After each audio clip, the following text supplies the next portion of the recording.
Hello, everyone. Welcome. It's my birthday. So I wanted to stream because we can't leave our houses. We can't see people. It's very depressing. So this is my version of seeing people. Thank you for joining me.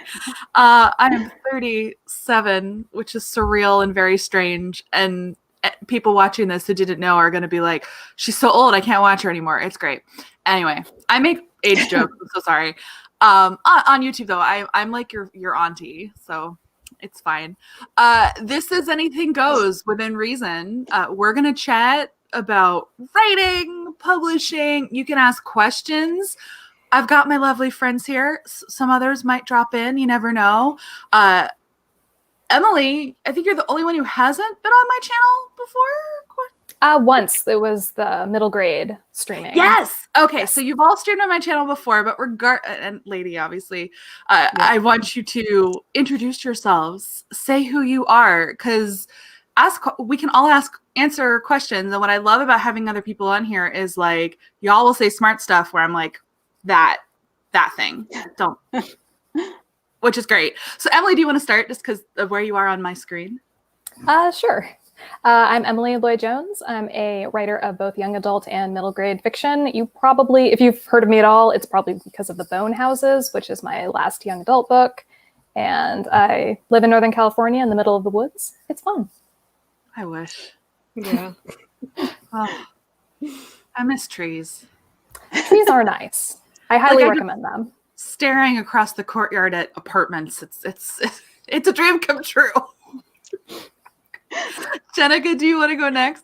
Yeah, okay. I'm Jennieke Cohen. I am I'm a YA author. I'm the author of Dangerous Alliance, which is YA historical. And actually, here. You're always so good at this. I try. I always forget. And then my next book is going to be called My Fine Fellow, and that'll be coming out in January of 2022. So yeah, exciting. Okay, me. Okay, so yeah. I'm Lainey from the channel Ginger Reads Lainey. I'm an author tuber, I guess, but also a booktuber. I'm currently not an author, I guess. You are. You write books.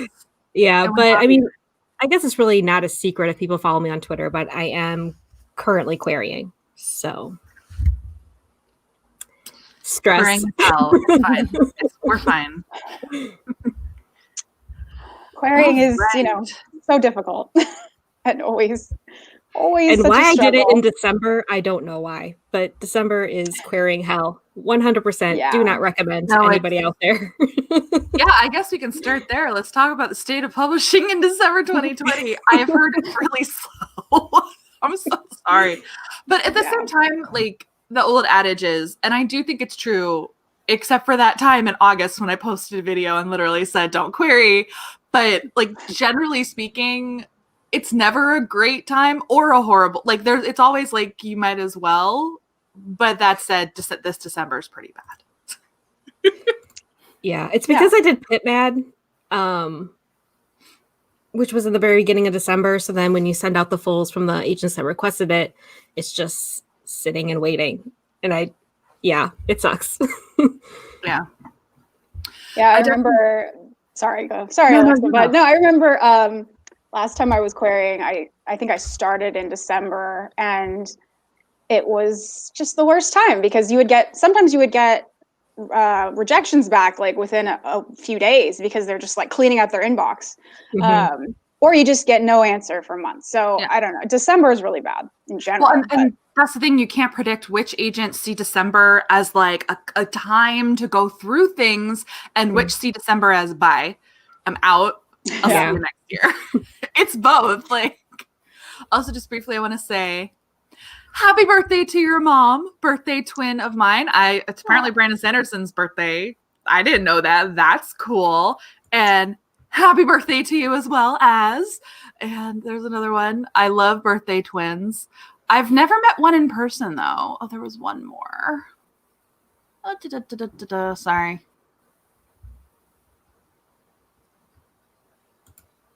Birthday twins. So yay. It's great. Because December 19th is not like it's a weird day to be born, but I don't know. I've met so many people born much closer to Christmas or much further away from Christmas, but this time, very few. Though my family has 1, 2, 3, 4, 5 Christmas babies. Wow. Like I'm the 19th, my cousin's the 20th. My other cousin, I always have to remember this. My other cousin's the 24th, and her twin brothers are the 25th. Their poor mother is all I have to say, because she has basically 3 of her 5 kids are December 24th and 25th. Jeez. That's a nightmare. Yeah. My cousin is the 25th, and I always feel bad for him because I'm like, oh. Yeah, I like at least I have 6 days lead time. So like it's the main things is, I mean, I guess we'll get back to publishing, but I guess we'll talk about how terrible December birthdays are because they're pretty bad. I've rarely, if ever, had a satisfying birthday party, which is like, well, it's actually fine because like I'm super chill now, but like as a kid, people either couldn't come because it's so close to the holidays, or oh yeah, you got no gifts. So because their poor parents can't afford presents for some stranger's kid right before Christmas. Honestly, it teaches you not to be materialistic, like no joke. And then there's the dreaded combo gift. The dreaded combo gift. Yeah, the only person who never. Well, I mean, I have some good people in my life now, especially friends with December birthdays. Not that it's about gifts, but my mom wouldn't combo gift me, but other people in the family would, because I get it, especially because, as I mentioned, 5 cousins within 6 days of each other. So, sad. Yeah. Anyway, when are your guys' birthdays? I'm in August. So. Hey, fellow August person. Oh, I'm in NorCal too, so I don't know. Anyway, we didn't say where we live right now. Really, like, it's hilarious. Y'all live in the same region, so far away from each other. Because, like, I didn't realize how big California was until you, Emily, and Kat explained how you get to your towns to me, and I was like, "Excuse me," because you don't live near a major airport.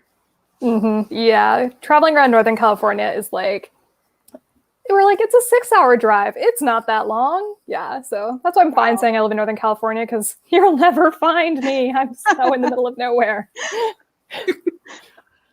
Yeah, I'm just people who understand the combo gift. Yes. Yes. And the other thing is, in college, I had a final exam every single year on my birthday. Every year. Oh. And it was always Durban for some reason. It was just the timing, because the 19th is not close enough to Christmas for you to be out of school yet. So we always had term through my birthday. So it's great. Which means the last time I spent a birthday at home, like with my parent, was 2006. That's it. Because after that, I had a job. It's just weird. No, it's just first world problems, frankly. Yeah. Let's see. Oh, I see an October. Well, this year's better just because you don't have to do final exams, and hey, you're not working. It's Saturday, so yeah, Saturday birthdays are nice. I'm like, yeah, it's just what a wasted year of a Saturday birthday. That's what makes it sad. I was trying to think the last time I had a Saturday birthday. I think I went to Howl at the Moon, which I don't actually recommend. It's a shit show. That? It's a piano bar. But it's like a chain piano bar. They have them at City Walk, Universal City Walk. Okay. And basically, if you bring a certain number of friends, you get discounts on your drinks. It's like a total scam. Like, you can do that any day of the year. They do that to get people to bring people into the bar because they do those like oversized like hurricane like sippy drinky alcohol things. It's all, and they have shots. It's a ridiculous place. And then they have dueling pianos. And my main it wasn't a bad birthday because I was with my friends, but I vividly remember because they do a shtick with you if it's your birthday and they make you come on stage, which is my nightmare. If I realized this, I would not have gone to this place. Trust me. And I was there with another friend who has a December birthday. And I just remember like they like rib you. That's part of like the experience. But like it basically was sexual harassment. Like that was this dude. Oh yeah, that was his way of being funny. I'm pretty sure he made fun of my boobs, which like, yeah, they're magnificent, but shut up. Like I think I was 20. How old am I now? I must have been 30 or 31, maybe 29. But I just remember like wanting to deck the piano player is basically what it was. I was like, because I don't like casual misogyny on my birthday or any day of the year. So, but I also feel bad because they basically think about that job. The qualifications for that job are you have to be able to play the piano really well, but also be funny. So yeah. He went lowest common denominator on the humor. So that was great. Yeah. But it was also nice because that was the day I found out 2 of my friends were dating each other and now they're married and have a kid. So happy memories. For a second, I thought you literally went to go howl at the moon, and I was like, respect. Yeah, that's what I thought you meant for a second, and then I was like, no. Wait. Like you. Oh yeah, in the chat. You were not the only one who thought. Well, hey, we can get back to publishing, but birthday stories. Do y'all have any good birthday stories? No. I have a slight disaster birthday story. When I moved to Philadelphia for grad school, I made some very good friends and my birthday had rolled around and I was like, yay, I get to spend my birthday with friends. And then like, it was the year that big storm hit Philadelphia. So like the first hurricane to like hit Philadelphia in 20 years was on my birthday. So it was me and a friend because her apartment was at higher ground with my cat and like her carrier. And we had the power out, tornado warnings going off. And like, we had a ding dong and we stuck one of those little survival candles in it. And we're like, here we go. At least it was very exciting. That is exciting. Oh, I've actually just remembered one of my other super fun ones. Super fun. Junior year of college, I had strep throat on my birthday, and it was my 21st birthday. And so for my 21st birthday, I had strep throat, had already planned a karaoke party, went to the karaoke party I planned because I didn't want my friends to not have a good time. And so I didn't drink on my 21st birthday because it would have conflicted with my antibiotics and didn't get to sing karaoke. So I basically had to socially distance from my friends on my birthday at a karaoke bar. Oh, man. Sober.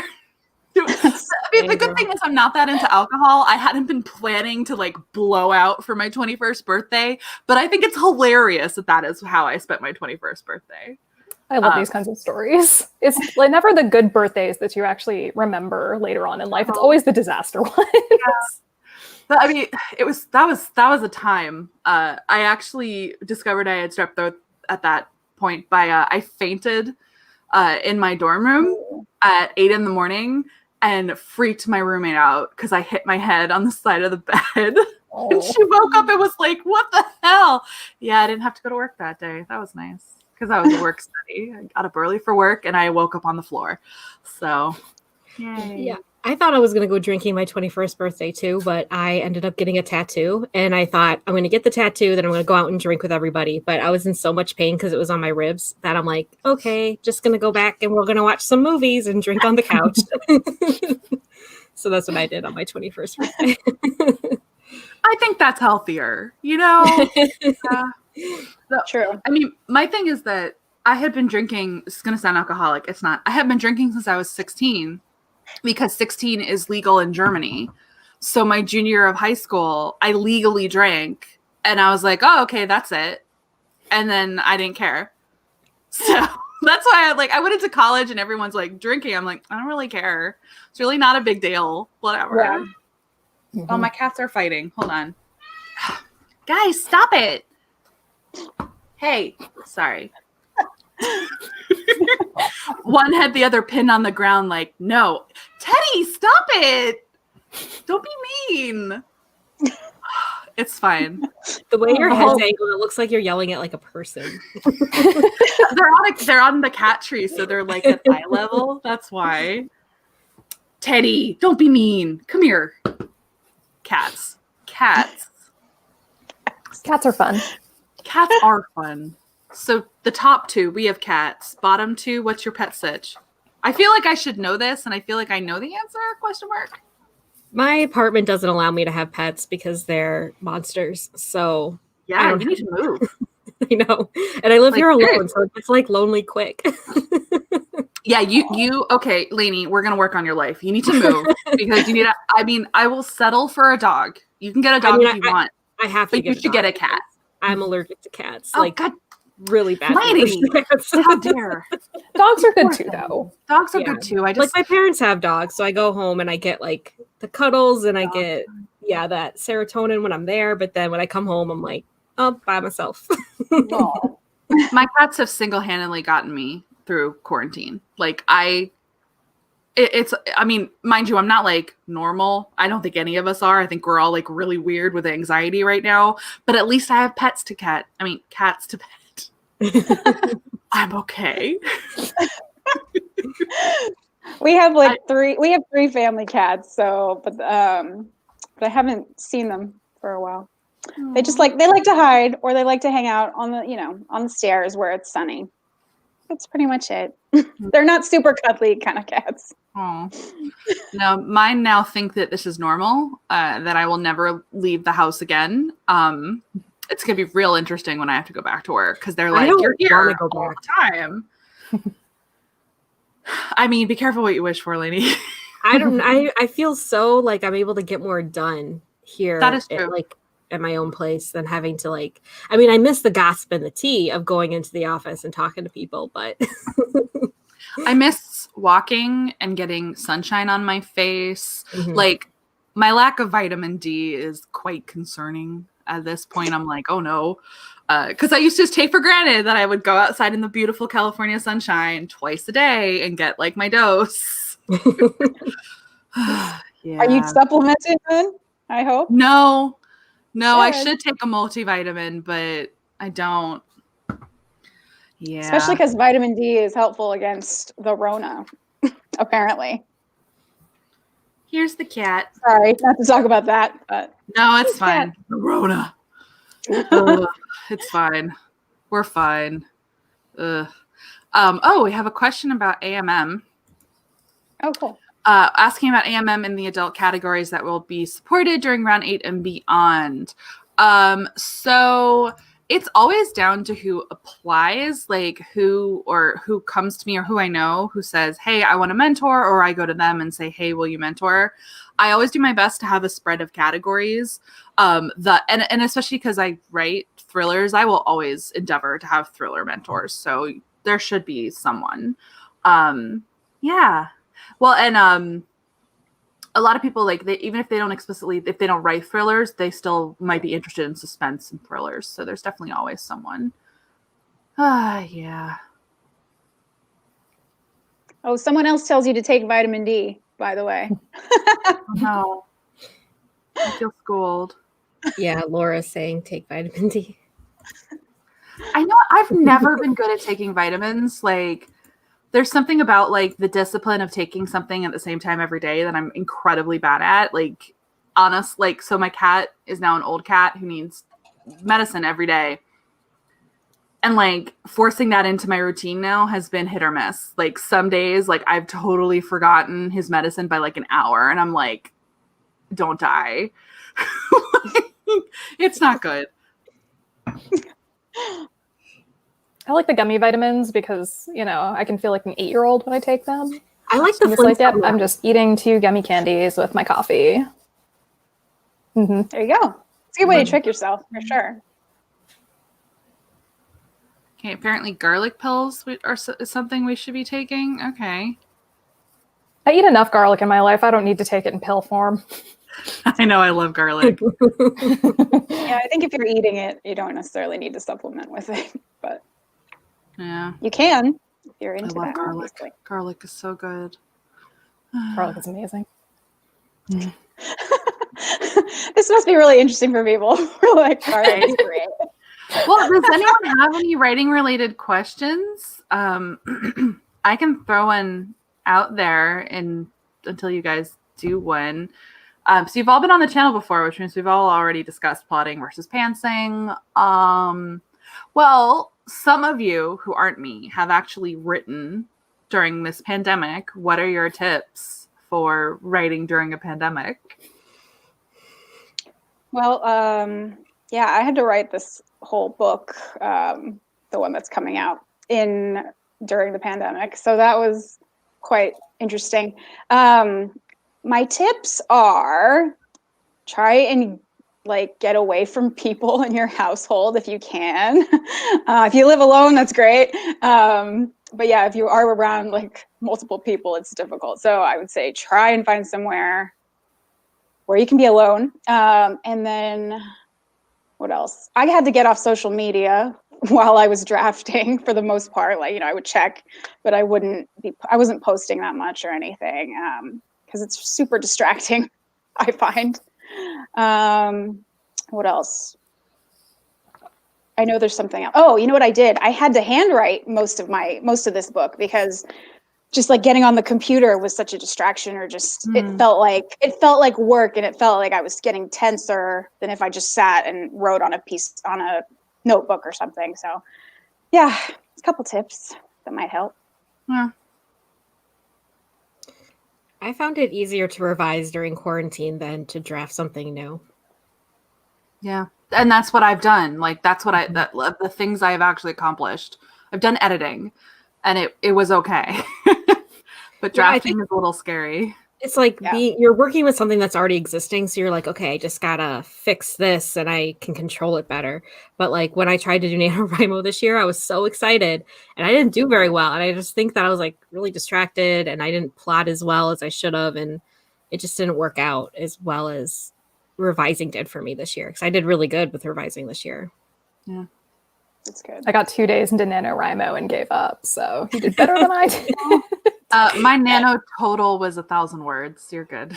Yeah, I think it was negative 400 because I ended up revising and just deleting a bunch. Oh man. So, yep. Yeah. No, I actually revised and drafted though. So yeah, I don't consider this year a total wash, but just November.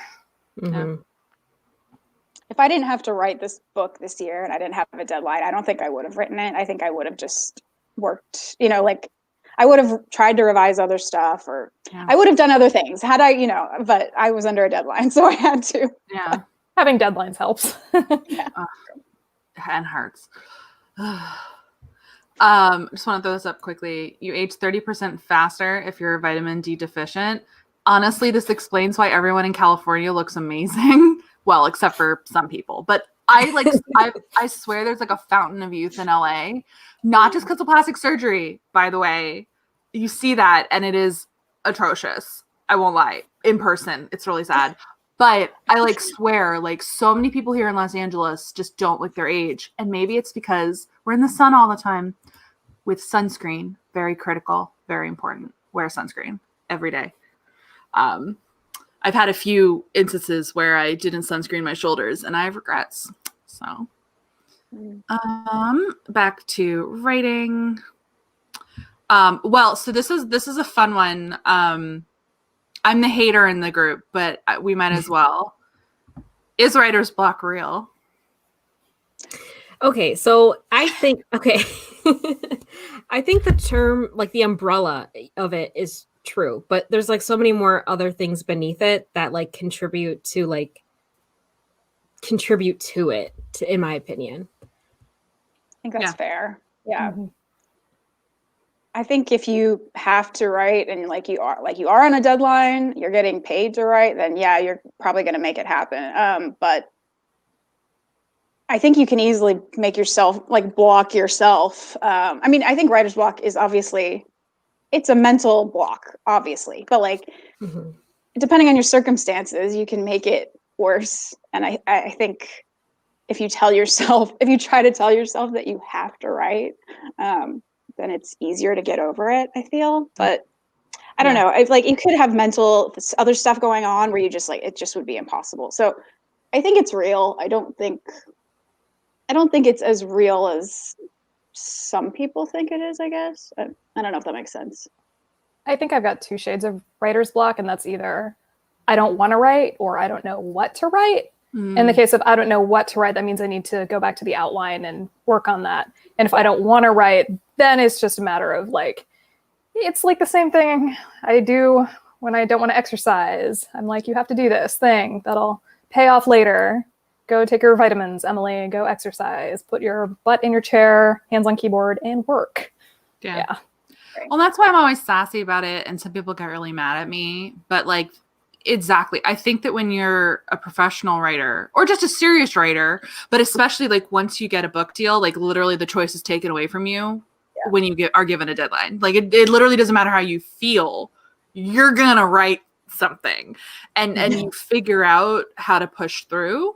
And that's why I'm kind of like, creative blocks are real, but writer's block as a concept, as like a mystical thing that stops you from writing, I just don't think that's real, because the block is always you, and it's you figuring out what you are doing that is keeping, like, it's an excuse or it's legitimate things in your life that are terrible, and it means that you shouldn't write right now, and you shouldn't pressure yourself to write right now, and it's giving yourself the grace to get to the place where you can figure it out. But I don't consider that writer's block. I consider that your life's on fire, be nice to yourself. But that's me personally. I know, I know, I feel bad because I know that to some people it's like, it feels like a very serious thing, but I think everyone would be so much better off if you stop using the concept to hold yourself back. That's all. It's just, I think it comes down to, you got to figure out what it is that's blocking you. Yeah, because exactly. I feel like there's like an actual, I don't want to say writer's block, but like your own like personal stuff that's preventing you from going forward. But then there's also like the story block, where when you're writing and you're like, it's really difficult to keep writing because you don't understand like what's going on or what's happening next, and you have to identify where did you go wrong in the story and backtrack and figure that out, which sucks to have to like delete words or get rid of stuff that you spent a really long time writing. But I think those are, or like, why don't you feel like writing is a great question. Like, is there something wrong with the project? Do you need to refill your well? Do you, or is it just procrastination? Like, sometimes you should be mean to yourself and sometimes you shouldn't. And it's just, you kind of got to figure that out. So, but also deadlines are terrible and I hate them. So yeah. I still great motivation sometimes though. I know. And that's like, but there's a reason so many authors have like trauma flashbacks to their second book, which is really basically their first book on contract.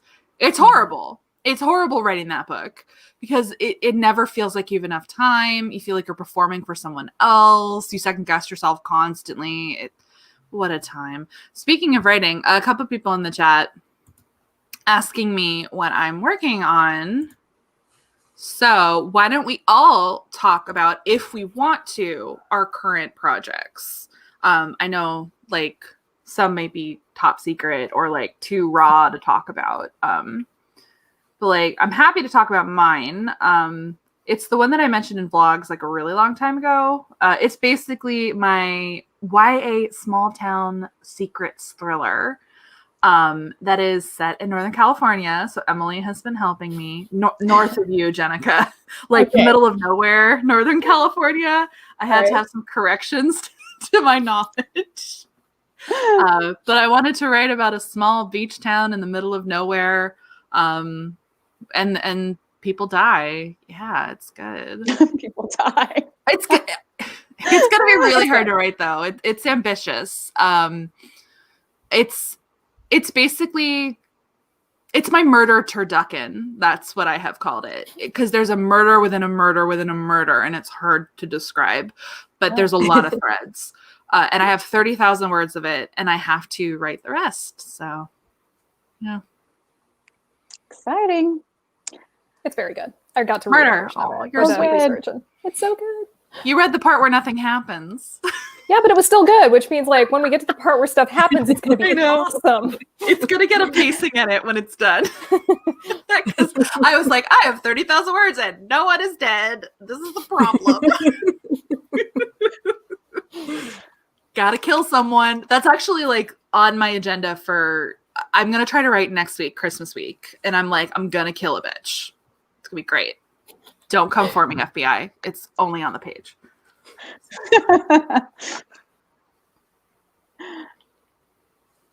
Who else? Is anyone else writing or working? Or working. It could be revising too.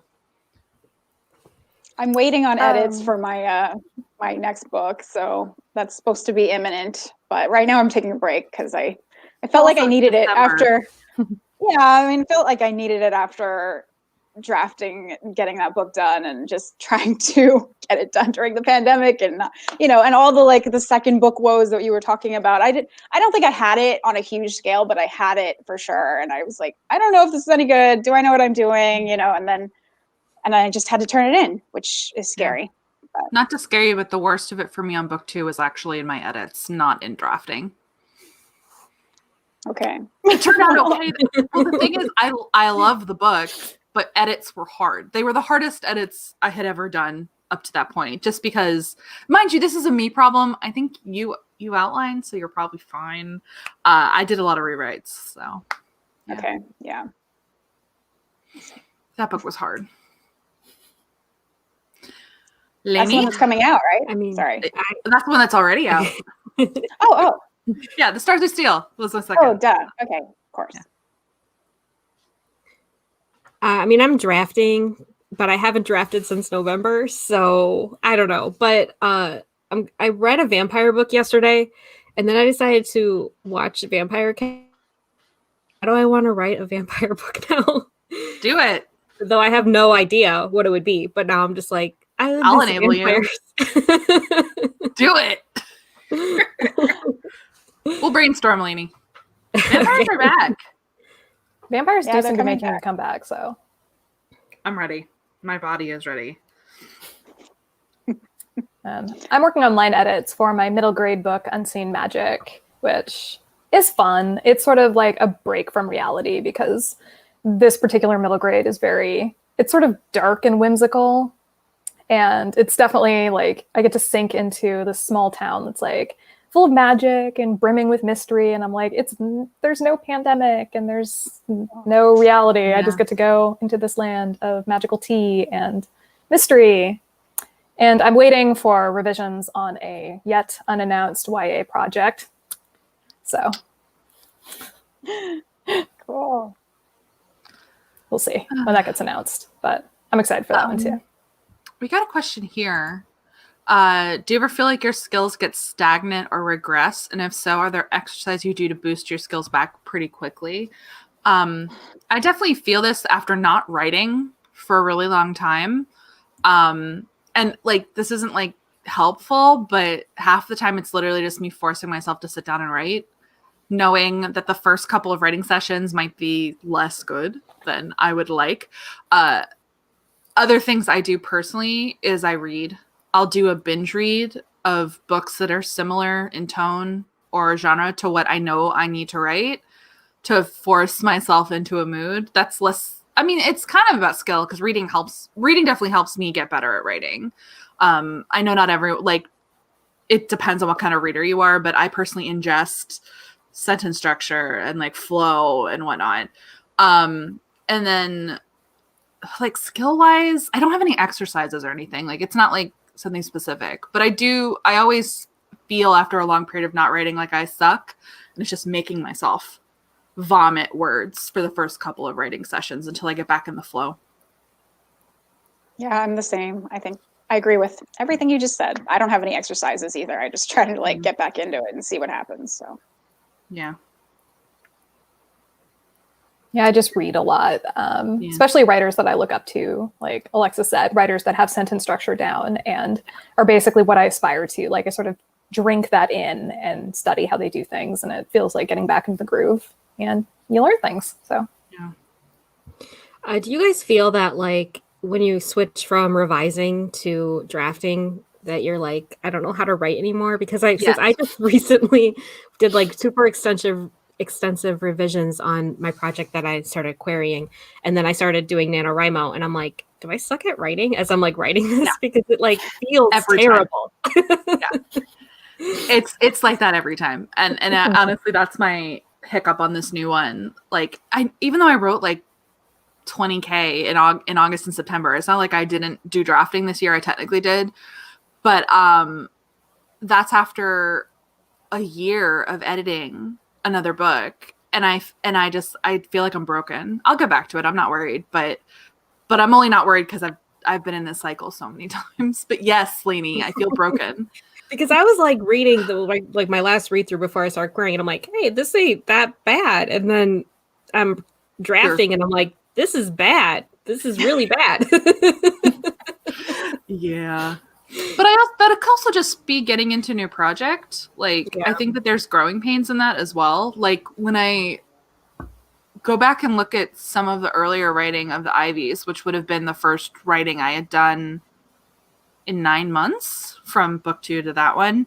I actually think I ended up rewriting some of the rougher patches in the beginning because they were definitely there. But then I hit a stride. You always hit a stride, you know? So.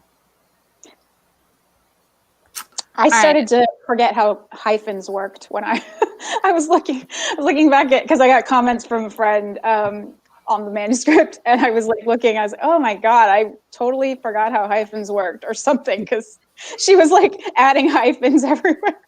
Like, whoa. But in fairness, Jennieke, that's a copy editing problem. I know. It was like something that stuck out at me, like, oh, that's embarrassing. But my point is, like, you can totally forget how these things work, and you can just like kind of psych yourself out into thinking like, I'm not doing this right, or I am doing this right, and then you find out later, no, like, you find out later the opposite. So yeah, I don't know. Laura has a question about querying, how we prioritized looking for agents to query, essentially what we found important about what we were looking for and how we built our lists. I have plenty to say, but I'm not going to hog. Also, I really want to refill my coffee, so I kind of want y'all to talk so I can go do that. Okay. Lainey, do you want to go first since you started? You're querying.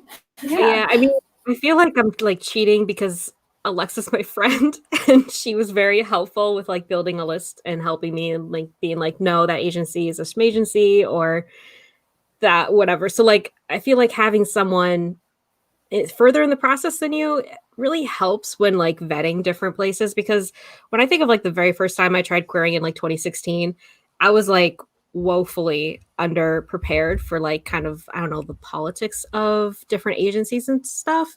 And then when I started building my list with Alexa, I was like, oh, I like know nothing about, and I thought I researched like a ton, but yeah, I mean, it's a lot of research, and I do suggest Query Tracker. I mean, I use that. And definitely get like the premium, which is like $25 a year. So I think it's a worthy investment. That's helped me a lot. Find agents and the like of that. Yeah. Well, I think you definitely have to do the research and figure out who's taking what, obviously, and where your book falls in the spectrum of what they're taking. I personally had to look for agents who are taking historical stuff, and there was much fewer of them than other genres, so that narrowed it down quite a bit for me. And then I also had to kind of, sometimes they would say they took historicals, but you didn't know what type of historical. And so those were sort of a toss up, and you just kind of had to make a judgment call or try, especially if I was running out of agents, I would try those people who weren't specific, but I would start with the people who are specific and like give you some indicator that they might like what you like or what you've written. But yeah, then after that, if you've run out of those people, just go for the ones who generally take that genre and see if they'll go for it. Yeah, I just researched a lot.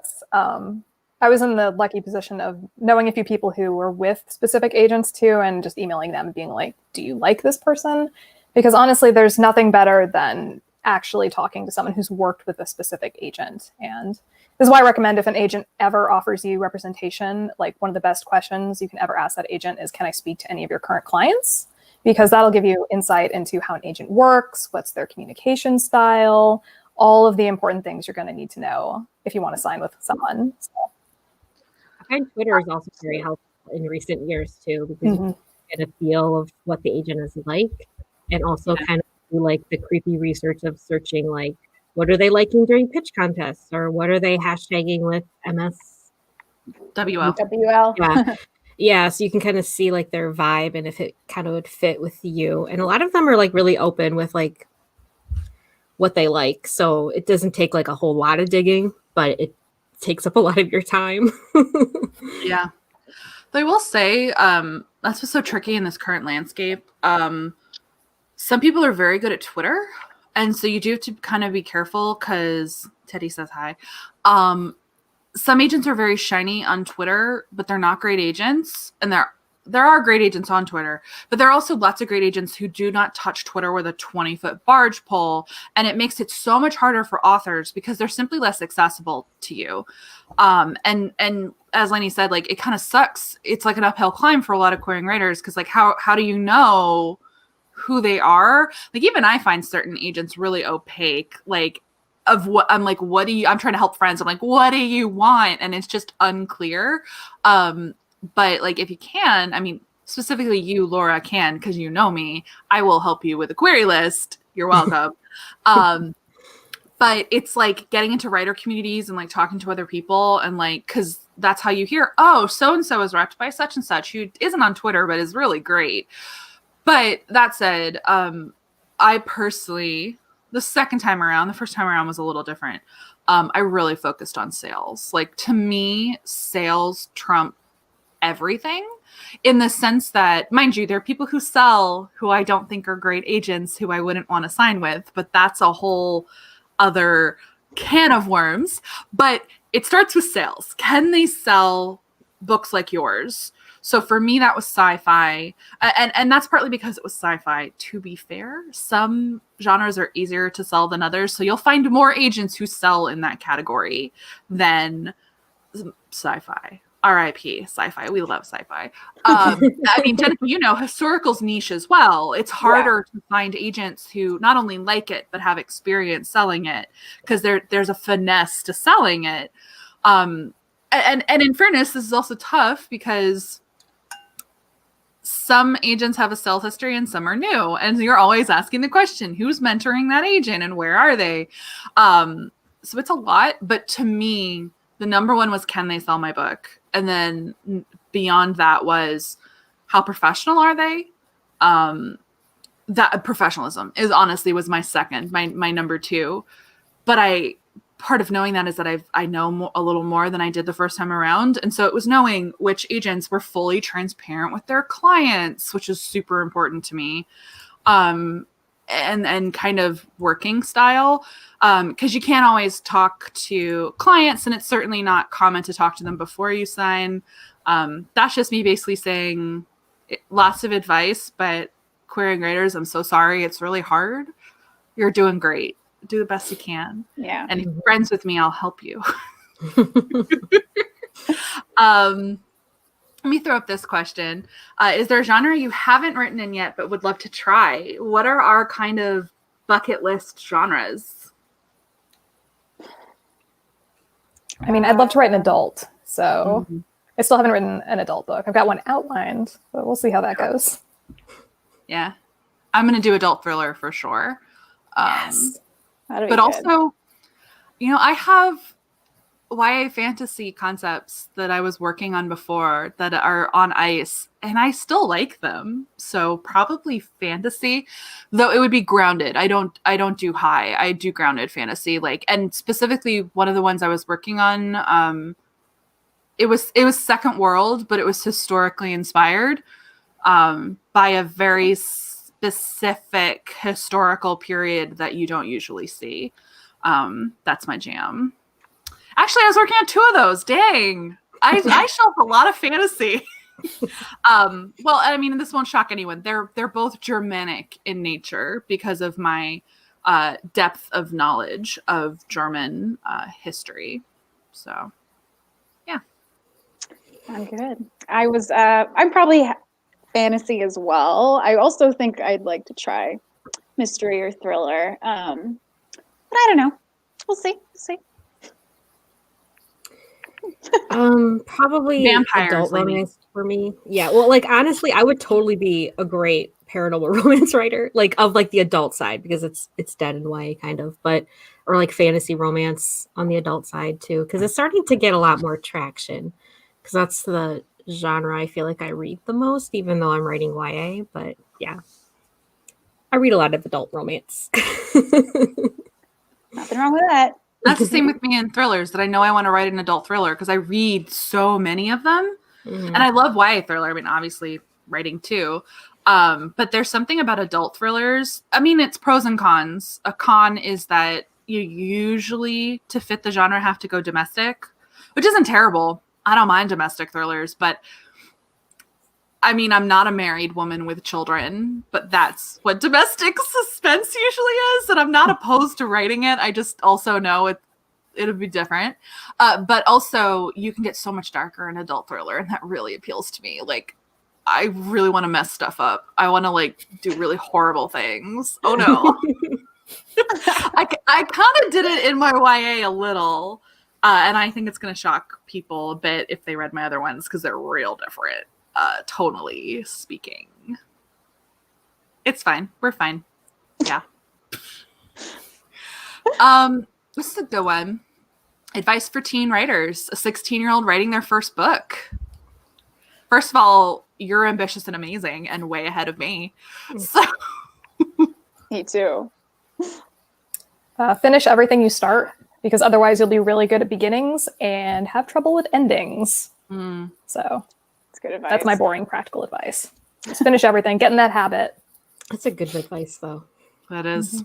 I would say try, make sure that you try to outline, because I mean, and I know not everyone agrees with the outlining idea. I know, but like, I think if you're a teenager, like, I think that could really help you hone your craft faster. I think everyone should study craft, regardless of where their writing process ends up falling. I agree completely. Yeah. Like I've done craft, like I've looked into it. I'm just not going to outline, but I looked into it, and that's what counts. I tried. I know, honestly, early on in writing, when I was like 27, so late. But I thought I was a failure because I couldn't figure out outlining. Like I tried it and it didn't work.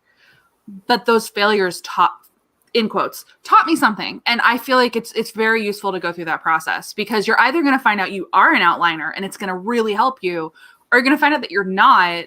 And that's useful information as well. So, yeah. It's whatever it takes to finish, basically. I mean, I would say look at structure for sure. Yeah. Because I feel like that's the backbone of any story.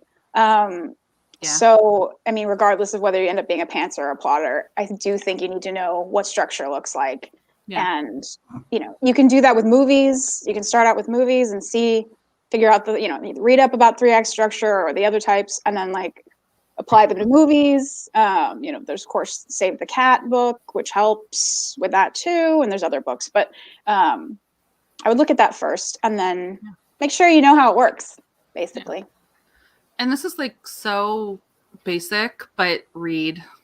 I give that advice to teen or not, read for pleasure. Because what sucks, if you're any school age and you're trying to write a novel, you have assigned reading being shoved down your throat. And for me, I remember that's probably the reason I wasn't attempting to write. I mean, I wrote fan fiction, but I wasn't writing novels. Mind you, I wrote the fan fiction because I needed an escape from assigned reading. I love books, and assigned reading still kind of killed my love of reading more than once. So I think that's really hard. So read fun books as much as you can to motivate you and like show you how to write a book, basically. Good books. Though bad books are good too. Those have helped me as well. There's nothing like the motivation of reading a book that you think is garbage and you're like, well, that was published, so I can do better than that. Yeah. Whether that's true or not, the point is that you try. Like, I outlined an entire book because I watched San Andreas and was like, this is a bad earthquake film. I want to write a good earthquake book. And I'm still like, I'm going to write this eventually. Bad, but I still own it on Blu-ray. Oh, me too. Because I love rock. Literally the only thing that film got right was you shouldn't stand in doorways. That's it. Everything else they got wrong. The sun rose in the west at the end of the film. Yeah, but yes, but the thing about disaster movies, though, I love them. I've seen them all. I love disaster movies too. I own all of them, I feel like. Yeah. Part of the fun is just made me so mad. They're so inaccurate, and that brings me joy, with the exception of Dante's Peak, which is actually very accurate. God. I love Dante's Peak. It is? Wow. So, fun fact, my college professor's mother was the advisor on Dante's Peak, because I took a class on natural disasters, and my professor specialized in subduction zone earthquakes. His wife specialized in subduction zone volcanoes, which is how they met and fell in love. Nerd love. And then his mother was also a specialist in earthquakes. And so she was an expert on, the real one. Was it Mount Rainier? The real one that Mount St. Helens. Mount St. Helens. Thank you. I'm smart. Mount St. Helens. She was an expert on it. And that is what Dante's Peak is based on. There are parts of it that are ridiculous for the movie. Like the right. lake wouldn't have turned acidic that fast. Okay. But that does happen. So, boom. Yeah. Oh, I just watched that not too long ago. And I watched that and I watched I watched Volcano, even though Volcano is like also kind of ridiculous. So bad, and I love it. But I love it. It's so good. Especially now that I live here, watching that is a trip. I'm like, yeah, it's been a while since I watched that one. It's when I watched it again, I was like, this is way more outrageous than what I remember watching it as a kid. Especially because you watch it and like the Beverly Center is under construction, which is so weird. And the subway is brand new. The subway had just been created in Los Angeles when they made that movie. Wow. And I take the subway. So that's a whole other, not in quarantine, but Volcano is amazing trash. Amazing.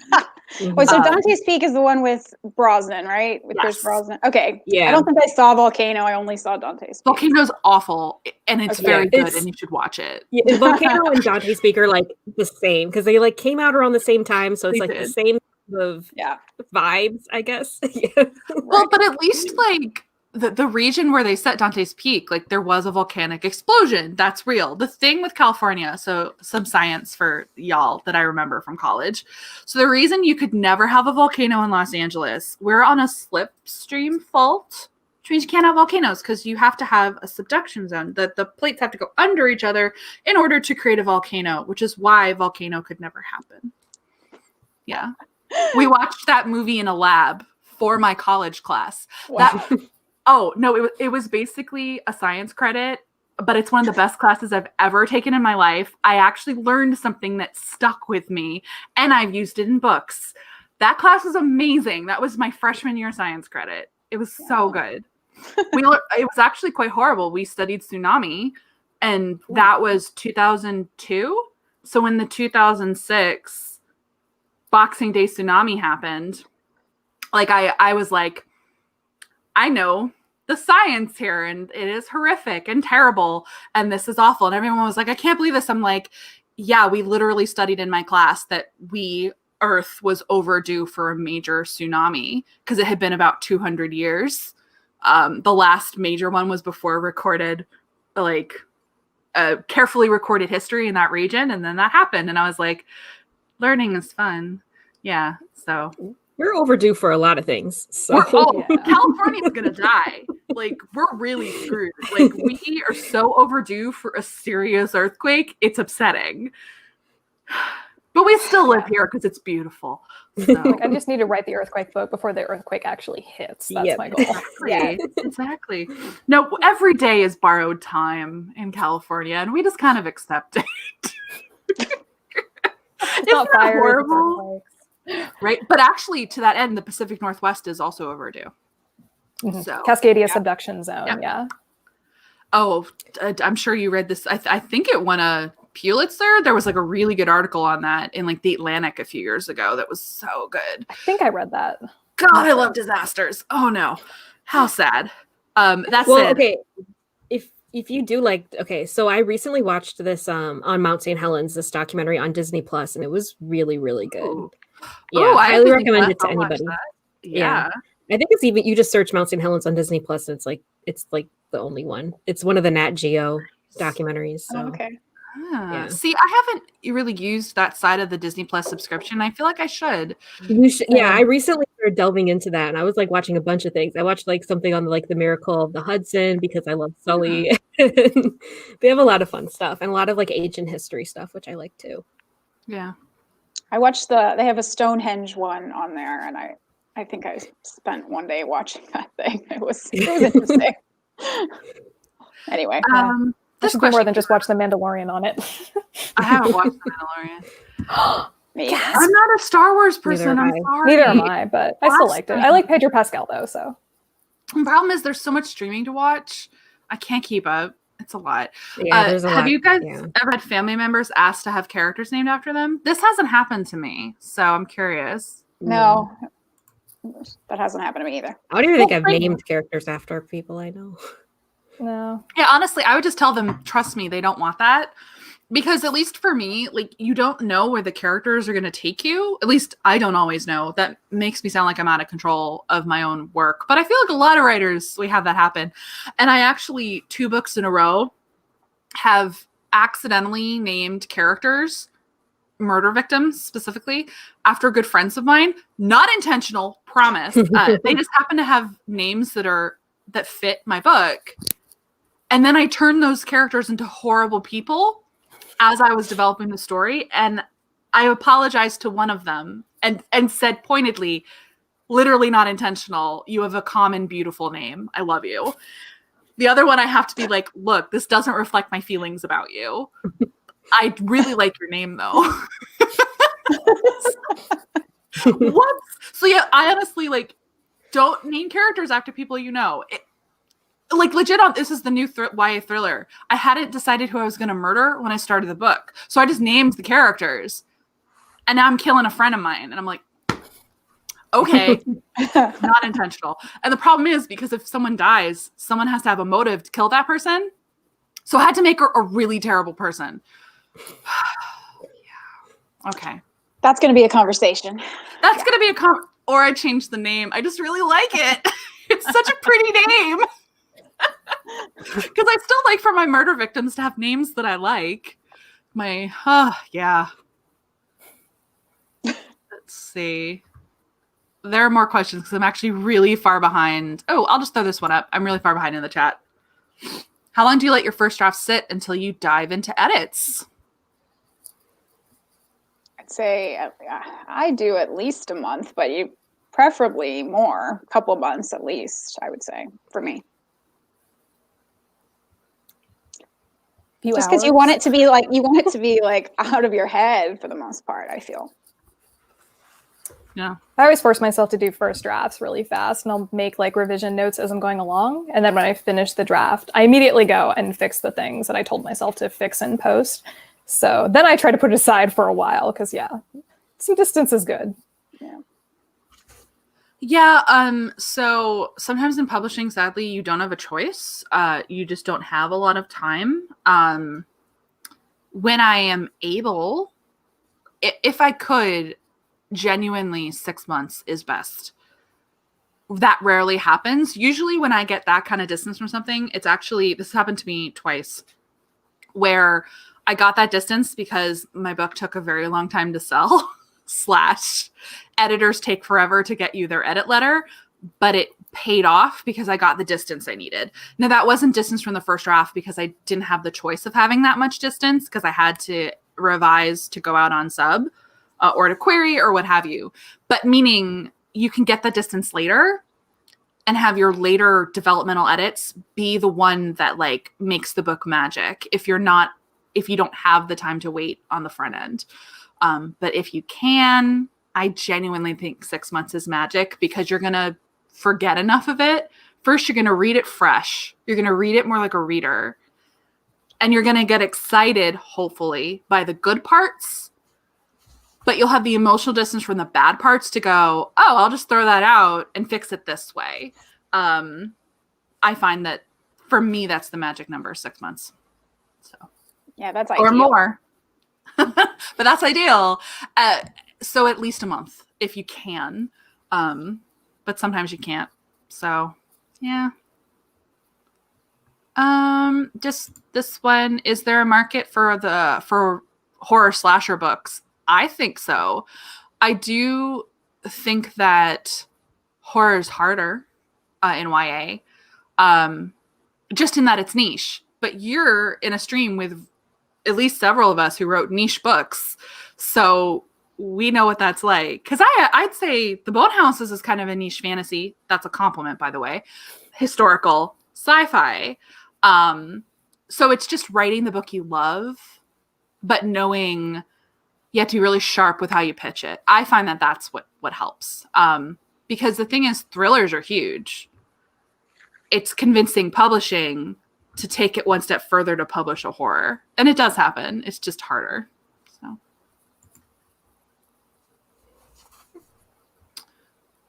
Oh. Sorry, cat. Teddy.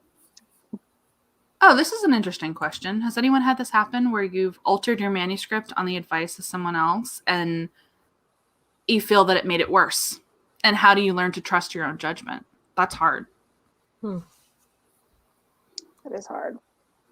Yeah, that's definitely a matter of experience. Like, you have to have written long enough to know your own style and your strengths and your weaknesses. Because I feel like a lot of revising is understanding your own weaknesses as a writer. And if you can find people who balance those weaknesses, like having a really good editor who can offer suggestions. And the thing I've learned with working with beta readers and editors is that 90% of the time they're right that there's a problem, but often they're not right about how to fix it, if that makes sense. Like, you often have to come up with your own solutions, and you just have to often do that yourself. So yeah. Yeah, I would agree. I think, I don't think I've gotten feedback where I didn't particularly think it worked. And generally, sometimes you get feedback where, like, some of it's good, some of it's not quite what you think you want your manuscript to be, or like it just doesn't fit. I think it is hard to learn. It's hard to figure out how to trust your judgment about what you think works versus what you think you can set aside. Or, like, the other option is, if you get feedback from multiple sources, you can kind of see if any of it overlaps. And then if it does overlap, that means that clearly there's something there that you need to mess with somehow or finagle. Even if it's not quite the way that they suggest, like Emily was saying, like, it could be that you come up with a better solution or a different solution. Yeah, and I'd say it's sadly just experience. Like, sometimes you have to go through a situation where you go in the wrong direction first, if that makes sense. And you learn on the next book. And you learn over time what to say no to, what makes sense, what doesn't. Because it's so hard. And I'm not going to deny it's hard, because sometimes, this is the advice that we give because it's true, sometimes the edit that you're given that you hate the most is the one you have to do that fixes your book. But what's the difference? And the answer is, it's weird and it's hard, and you figure it out. But I will say, like, definitely throw out that CP if you know that they made your book worse. And on the next book around, like, do less of what someone advises. I find most often this happens when you do 90 to 100% of what someone tells you to change. Maybe pull back and only do 70 to 80% to strike more of a balance, so that it sticks closer to your vision. This one came up. What's the best time of year to query agents? I know we kind of touched on that, but does anyone have a hot take while I catch up on chat more? Not now. whenever your book is ready and you found the right agent. I don't know. I don't think there's like an ideal month. I think it's just like shades of varying, anxiety. Yeah, I'd say December is probably just not great because, like we were saying earlier, there's so many agents that are taking the month off or using this time to catch up on previous queries. So I might not do December, but beyond that, I'm like, I don't think there is a perfect month for it. Yeah. And this whole year, there's really it's 2020, so. Right. Yeah. I mean, there's also that wisdom that not to do it in August because, I mean, in general, in normal years, you wouldn't necessarily want to do it in August because most of them go on vacation, or just like in the depth of summer, it's not necessarily great, but it'll still be there in their inbox. So, but yeah, no, I feel like December's probably the worst, just from my experience. Weird, because this year summer wasn't as bad, right? In some ways because of quarantine, but then August was garbage.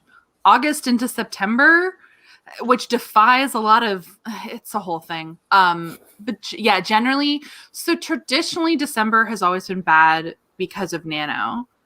A lot of people will query their Nano novel immediately. It floods query inboxes. Agents get behind and they kind of get reject happy. But the opposite wisdom is true because it can also mean you stand out in query boxes if you're querying an actually coherent revised novel. But like I'd say if you haven't queried yet, wait until the second week of January next year is probably good. Everything's crazy though, man. Is there ever a good time? I don't know. Lainey, this one's for you. Where are you from? Yeah, I mentioned, I'm from Iowa. So I didn't know Midwest people had an accent, but I'm very honored that I do have one.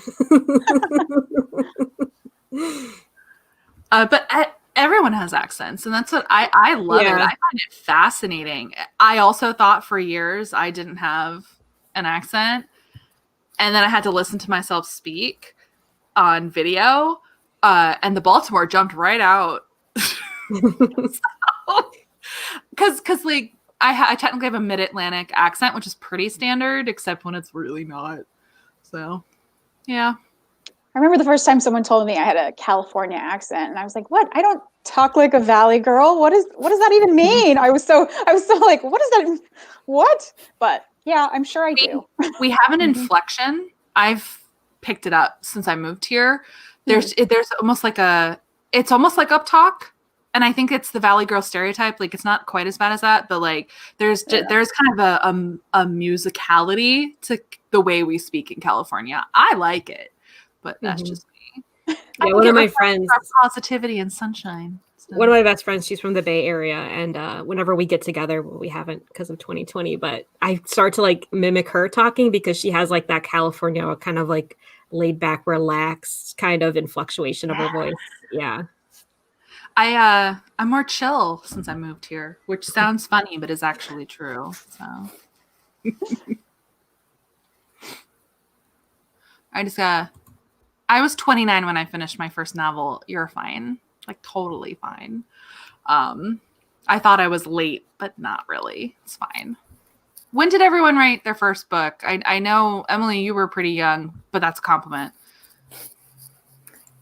When we wrote our first book, or when we finished the first book ever that you wrote? I was, I think, probably 15 or 16. I didn't try to get it published, of course, because yeah. You're so talented. No, I was just like, I had no social life, so writing was, my outlet. I wrote fanfic. That was my thing. So, I think I was 24 when I finished my first book, but that it took me forever to get published, so it's not like that made a big difference one way or the other. Yeah. I think I was like 22 because it was the year I graduated college. So yeah. But I didn't do fanfic. I didn't do fanfic, but I did write on the Sims 2 website. I had this like big, long, extensive like series that I like did when I was like 14, and it was. I always forget to like mention this because it's like, no, I didn't do fanfic, but like I was super popular on like the Sims 2 website for this like 40-part series that I wrote, and it's like it took so much time because if I need to play Sims, I would like take the pictures of gameplay and then like have to come up with like a big old storyline for it. It was intensive. So you were a Sims 2 BNF. I was, yeah. I had like All one of like the top rated series like on their site, and I was so sad when they took it down because I was like, all those years gone. all of my work, all my Buffy stuff is just disappeared into the ether. Yeah, because it was like the dark ages of the internet. I ran a very popular fan fiction archive, so I was so cool in high school. But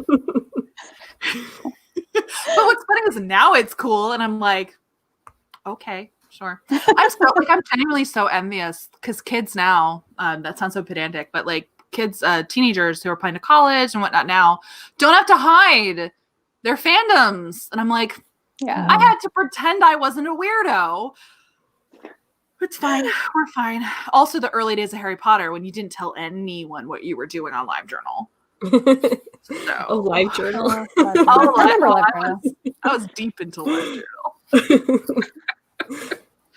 Until the Russians took over and it all went to shit. So I was there during the magical heyday of Harry Potter. I know all of the tea. I don't know if this has ever come up before, but I was there. If you've ever heard of Harry Potter drama, I was there. I wasn't in it, but I am friends with a lot of the people who are they're on fan lore. They're like in those wiki pages. It's very weird. I'm picturing you like Elrond, like I was there during the battles. So like I don't actually know Cassie Clare like personally. She has no clue who I am, but I am friends with a lot of her actual friends who are mentioned in the Phantom Wanks. That's kind of my connection to that sphere. Yeah. I feel like I survived the war, guys. Yeah, man. But I love it though sometimes because I can tell when people are like because I have videos on fanfic on this channel, and I get some comments where I can tell they're just shocked that I understand their terminology because I'm like talking about like leather pants Draco and like all that, and they're like, I'm like, yeah, I may be old. But like I'm fandom old, that goes in quotes because I don't think I am. I'm fandom old in a good way, because meaning I was part of fandom culture during the heyday dark ages that created modern fan culture. We burned down the internet. It was great. We were the wankiest fandom. It was quite terrible. I think at this point only Super Hulock has possibly exceeded Harry Potter fandom for wanks. Sorry, wanks, that's what you call drama in fandom. Yes, so there was an entire journal. It started on LiveJournal, but then they violated the terms of service, so they had to move to Journal Fen, and they were called Fandom Wank, and it was basically a gossip blog for drama in fandom, and they would drag people. This, like, I'm literally like, so what for me, what I find, it shouldn't be funny because like publishing is like, this is real and it's happening, but anything you've seen on Twitter, I've seen in Harry Potter fandom. I'm very familiar with this stuff. And I'm just like, yeah, I did that in my early 20s and I embarrassed myself and I'm not going to do it again. So in the sense that like fandom is high school. It's everyone reliving their glory days, except they were all unpopular. And so there are cliques and drama and like, if I get 50 comments on this fic, I'll write the next chapter and all that kind of like stuff. I never did that, for the record. God, I remember those. I wasn't that I would always popular. just stop reading those because I get mad at those authors. I'm like, exactly. I wasn't popular enough to like have an ego. So speaking of Draco, have you guys seen that girl on TikTok who has like edited herself into the Harry Potter movies and has like come up with this whole storyline between like what? Okay, you guys, it's amazing because the time it takes for her to like edit herself into the movies and like come up with like all these storylines with like the very few scenes that she has of like. But does she have violet eyes and is her name Raven? Like California blank Darkwing something. She part of Sparkly Poo. Sorry, that's the made up house for Mary Sue's. See, this is random. I should find her username because like it's kind of amazing. It's like up to like 16 parts already, and like she's the reason I actually made a TikTok because I've been going all quarantine without needing to make an account, I just go onto the links that my friends send me and I get rid of TikTok afterwards. But like, I want to know what happens next. So I had to make an account to subscribe to her. But like, okay, I don't know how she does it, but she's making me ship her and Harry. Like, I don't know how, I don't know. It's insane how like accurate she looks in the movies. It's crazy. I gotta find. Okay, hold on. Yeah, you gotta get us links. Look at the kitten. Oh yeah, this is Mabel. She just woke up, so now she's all like, you know, where's my toys? Where's my food? Where's my attention? I'm gonna put a question on the screen so that I can continue to catch up with chat. I think this is an interesting one. The idea of taking really old projects and trying to work on them again now that you're at a higher skill level. Do you do that? Have you thought about it? And the second part of the question is essentially the question of should you try to rejig those old things that were important to you or go with something new and shiny? I think these are interesting questions. Yeah. I've never tried it. I think it would be a fun experience, potentially. I mean, it could be a really awful experience, too. I don't know. But what was the second question? I forget. It's like, should you be thinking of like doing all the work of taking an older idea or just work on something new? I mean, like part of me feels like doing something new would be less daunting than going back and trying to fix old stuff that you don't maybe think is as good as your current level, you know? So I don't know. I think that's a personal choice, but I personally might just go on and do something different. Yeah. I feel like my ideas have gotten better as I've aged as a writer. So honestly, like I look back at some of my old story ideas that I thought were brilliant back when I was younger. And I'm like, oh, this is really cliched, or this has been done a lot of times because I hadn't quite matured as a writer. However, I do sometimes cannibalize like character ideas or subplots from old projects. Like even if the project itself isn't going to work on its own, there are sometimes bones that I can pull out of it and be like, I like this idea. I'm going to use it in a later project. So yes and no.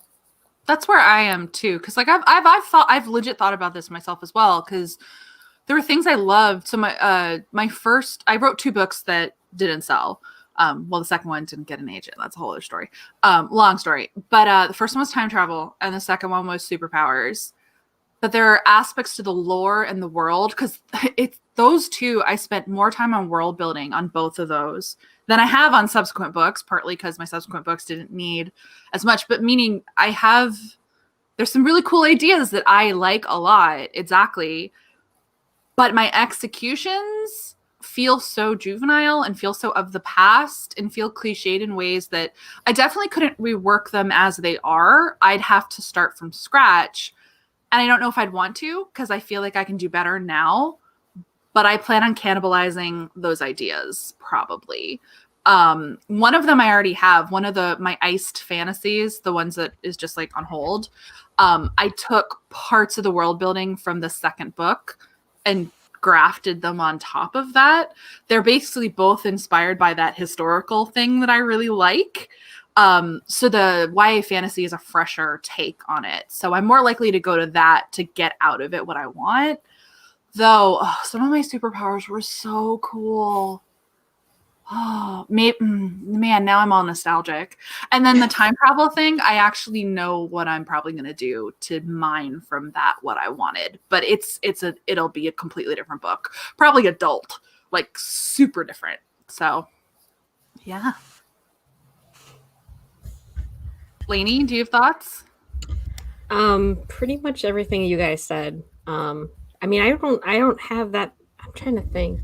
I only have like 4 completed novels, but like one of the very first one I completed, I have dissected and pulled stuff into like later stuff because like I liked that, but my execution wasn't there at the time. Yeah. So I pulled it into more recent projects. Yeah. This is a good question. How do you flesh out an idea? So what's your guys' process from premise to plot? It's very different for each of us, I bet. I don't even know. It's like I'm trying to like, what do I even do? I don't honestly. I mostly like my books tend to stem from like multiple ideas. Like for the Bone Houses, it was reading an article about how historians were hypothesizing that people in medieval times dismembered bodies so they wouldn't rise from the dead. And I was like, that's a cool idea. And then there was the joke that I'd made with a friend about, I forget what we were talking about. It was something to do with zombies. And we were like, the worst job to have in a zombie apocalypse would be gravedigger, because like they just keep popping out. It'd be like, you know, trying to cut weeds or something. So those two ideas combined into like medieval zombies with their main character's a gravedigger. So obviously like the plot would have to be her trying to stop that. And from there, it was just sort of fleshing out like, where is this set? What does she want? What's her other conflict besides, you know, wanting to keep her job? Yeah. Lainey, you're smiling. You're all like, I just got something in another group chat that started to make me chuckle, but how dare I feel robbed of tea. I'm kidding. I'm trying to think what I do. So I think similarly, like for this book, I came up with the premise, which was I was like, how come nobody has done My Fair Lady and a redo of My Fair Lady? And then I thought, well, I could gender swap it. I could get rid of the misogyny. I could do all these other things that I thought would be great. And so then I just like came up, you know, I was just like spitballing ideas. And then eventually I figured out all the angles I wanted to take with it. And then I figured out the plot. I don't know. I mean, like all the different angles kind of helped. And like in that case, it was sort of a, you know, because it's a retelling, the plot was sort of baked in almost. So like that was extremely helpful.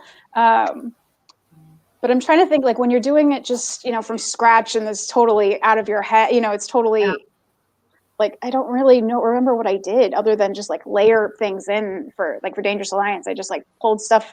I started with a premise I kind of liked, and then I finagled it and I changed it, and it was really just trial and error over many years trying to figure out where the plot went, and what to do, you know, like what was going to make it as perfect as I could make it. So I don't know, it's not a great answer, but I think it's tough for everybody. Process is so weird. Like it's really, and it's hard to explain, and it is different for every book as well, which I also think is tough. I think it depends on what your starting point is too. Like, because I've also obviously done the retellings, and the starting point there always is like, well, how do I twist this? What's the angle? And that's a whole, and you're right, you have like a structure because it's a retelling, but it's all the other stuff you have to figure out. And then from other ones, like with the thrillers, I start with motives. I start with the end, and I have to work backwards from that, which is, well, at least with the Ivies, it was a combination of, I wanted to write something about college admissions. How do I do that? And then I work backwards from a motive. And it was always like, okay, if this is my concept, what setting is going to enable me to do X, Y, Z? And boarding school is just that I didn't want to deal with parents as much. I wanted these kids to sneak around. Okay, boarding school, which honestly made it even better because it's our elite boarding schools in the US that have the most insane admissions rates to the Ivies, and also some of the worst, most competitive behavior you will hear. So it just made it even better. I'm like, solutions. But then the one I'm working on now, my murder turducken, I've talked about it in vlogs. I had the idea for the twist 2 years ago, a very long time ago. And for a full year, literally didn't know what the plot would be. I couldn't figure it. I was like, I don't know what the plot is. I don't know what book would put me at this endpoint. I have no clue. And then I read an article. This is depressing. Sometimes you have to wait for your life to happen and just hand you solutions, because like for me, it was my mom dying, a couple different things. My mom dying, going to a writing retreat in a Victorian mansion in Oregon gave me like setting, but I was like, ooh, I want to set a book in a house like this. And it just kind of like, and then I read an article on coastal erosion, which weirdly helped give me a plot in the sense of like, oh, now I know what kind of town this is. It's a beach town. They're dealing with stuff. This gives, because I basically needed enough. And now you're like, oh, what is this book? It sounds really weird. It's really weird. I needed enough to be happening to make it interesting enough to, like, the twist is the end of the book. And all the stuff that came before the plot, I knew it could have nothing to do with my twist, or else the twist would be obvious. And that was the hard part. You're like, this book is weird, yes. But when you actually hear the pitch, it won't sound weird. It'll sound like a normal book. And that's the hard part. Someone dies and there's an investigation. It's fine. Yeah. This is an interesting question. Have you guys ever had people in your personal life assume you're writing autobiographical things in your book? Oh, every time. Every single time. Even if I'm writing about zombies or superheroes. Yep. Really? They're like, oh, you are the main character. And I'm like, no, I'm really not. Yeah. Oh, well, that's definitely an assumption. Honestly, one of the best compliments I ever got, now I can't remember who it was. For all I know, it could have been one of you. Someone who had met me and read my books. Who was it? But they said, oh, you're nothing like your characters from your first 2 books. And I was like, that is such a compliment. Thank you so much. Because like, it's hard to write a character who isn't you. And people, I agree, people do assume. Because in fairness, sometimes we do write self-inserts, but just as often we do not. Yeah. I don't think anyone's ever said that to me. Like, they may have thought it, but no one's ever said it to my face. So. Same. Are you in a contentious divorce where you'll lose the right to your land property? Right. Someone's trying to kill you. Dang it. You caught me. Right? Oh, man. But it is hard because I think we do pour ourselves into our books, but there's like, you want it to be authentic, but you also don't want to like pour your blood on the page. Right. So, yeah. Oh, this is interesting. Elevator pitches. Do you guys, at what point do you come up with your pitches? Before I write the book. If I can't write an elevator pitch for it, I can't write a book for it. That's my process. First, I write a query letter pitch for every single one of my projects, because that's how I define my plot, and this is my character, and this is what they want, and this is what's standing against them. So yeah, early in the process for me. I also start with an elevator pitch usually. But I write really commercial fiction. That's why. So like college admissions with murder, boom. And then my job was to come up with a plot. Right. Yeah, I didn't do that for Dangerous Alliance, which made it difficult. And then until later when I was trying to query and go to conferences and try and pitch it to agents, that sort of thing. But so that made it tough. But yeah, for this next book, I definitely did come up with it up front, because I was like, I don't want to have that problem again. Yeah. I think I only really come up with comps before I jump in. I don't. But really that can be an elevator pitch in the book world. So, yeah. Yeah, true. So you're doing the work, Lainey. Just not all of it. Oh, so did you all play Austen games? We did not, and we could do that now. So the funny thing about this is Jennieke knows this. Lainey might too. I feel like I might have mentioned it. Back in the day, I came up with a Jane Austen tag that I was going to film to promote my second book, and I never did. I still could, but part of it was ravish, marry, kill with Jane Austen characters, and it's just been sitting in my outlines for 2 years. And I thought we could play it so that my outline is useful. Yes. Let's do it. Is this the part where I say that even though I have an English degree, I've never read Jane Austen? We support you, Lainey. Have you seen the movies? Okay. Yeah, I was like, have you seen the films? I have not. Okay, this will be tough. So for we're her gonna do an then. Austen watching night at some point. I feel like I know names. Like, I mean, obviously I know who Elizabeth Bennet is, but have I seen Pride and Prejudice?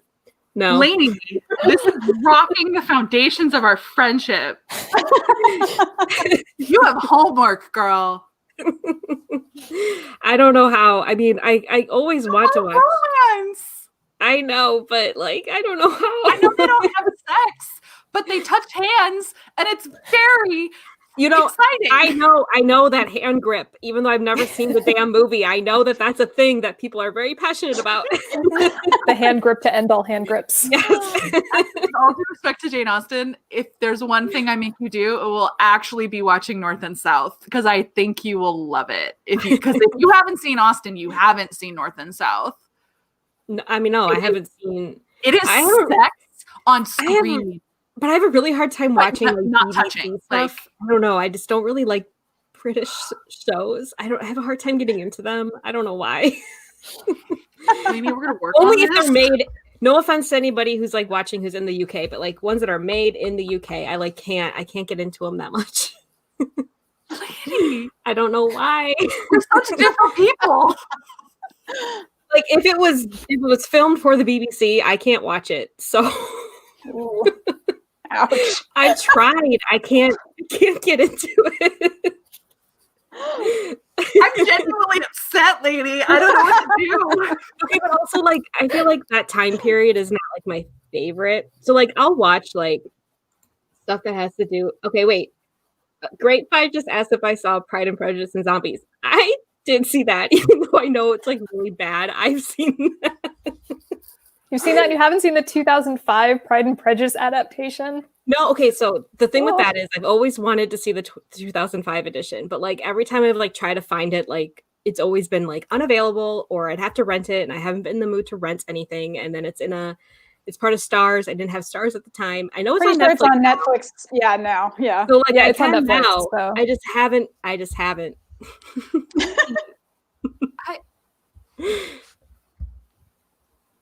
Alexa's world is rocked right now. But girl, Alexa's quietly having a breakdown over there. I haven't. Jennieke, I literally did an entire live stream series just based around watching these things. Like, Yes, we did.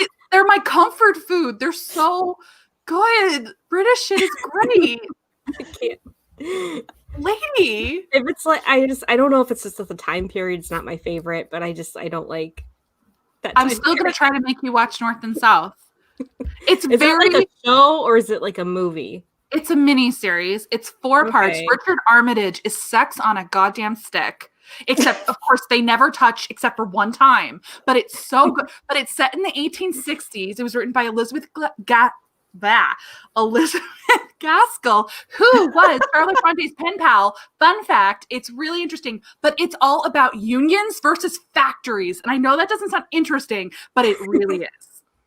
And cotton. It was so good. It's so good. It is. It's really good. It's so good. Oh my when god! Lainey goes missing, it's because Alexa kidnapped her to like force her to watch North and South. I will let you watch this stuff with you. It's so like I don't want people to think I'm weird. I love historical stuff, but that time period is just not my favorite. Well, and that's the thing. The North and South is basically like it's technically Victorian, but it's like early. So it's sexier in some ways than Regency, and there's more starvation and people dying of consumption. You think that's sexier than the Regency? All right, whatever. No, they're dying. There's conflict. This took a very weird turn. Yeah, it got weird. Oh, I'm sorry. This is killing me. See, Rena agrees. The angst. Yeah, you typed it out so I'd say it that way. It's so good. Okay, ladies, so you can try your best with this. Maybe you know some of these characters. Maybe you don't. It's all right. I probably won't. I feel like I only know the Pride and Prejudice characters because that's just what everybody talks about the most. It's hurting me.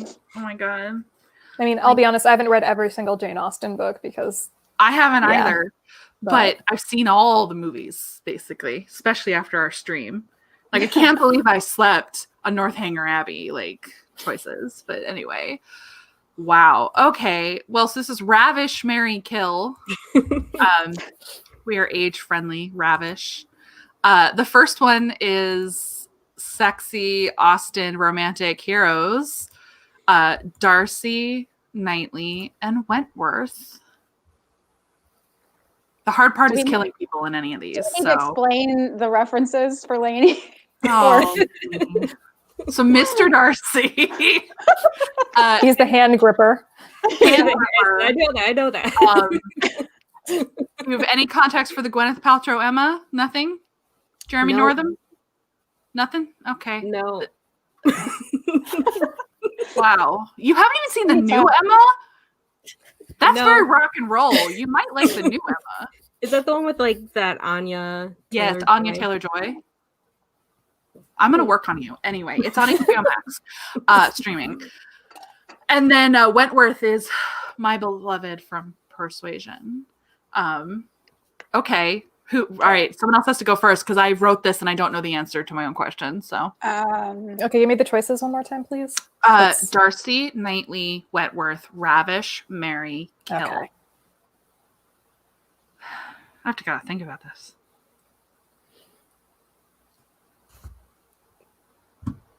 You have to kill one of them? I know, that's why I'm like, why did I do this? Is actually what I'm asking myself. Some of the other ones are easier because I got some Austen villains. Yeah, that would be easier. I know, I'm kind of cruel. This is horrible. Okay, I guess I will say, I say marry Mr. Knightley. If he's the Jeremy Northam Knightley. Okay. That's what I say. If it's like Mark Strong Knightley, then no. But regardless, we're picking our own here. Then let's see. I guess kill Wentworth, just because like I don't know as much about it. Like he's so like, as we've talked about, you don't know that much about what's going on in his head. So I guess I have to go with him as a default, and then Darcy would be Ravish, I guess. Yeah, this is really hard. Well, seriously, I don't know why I did this. I sadly think, despite my love for Persuasion, I think I also have to off Wentworth because in Persuasion itself, there's not much to him. I'm so sorry, Wentworth. Yeah. I'm going to...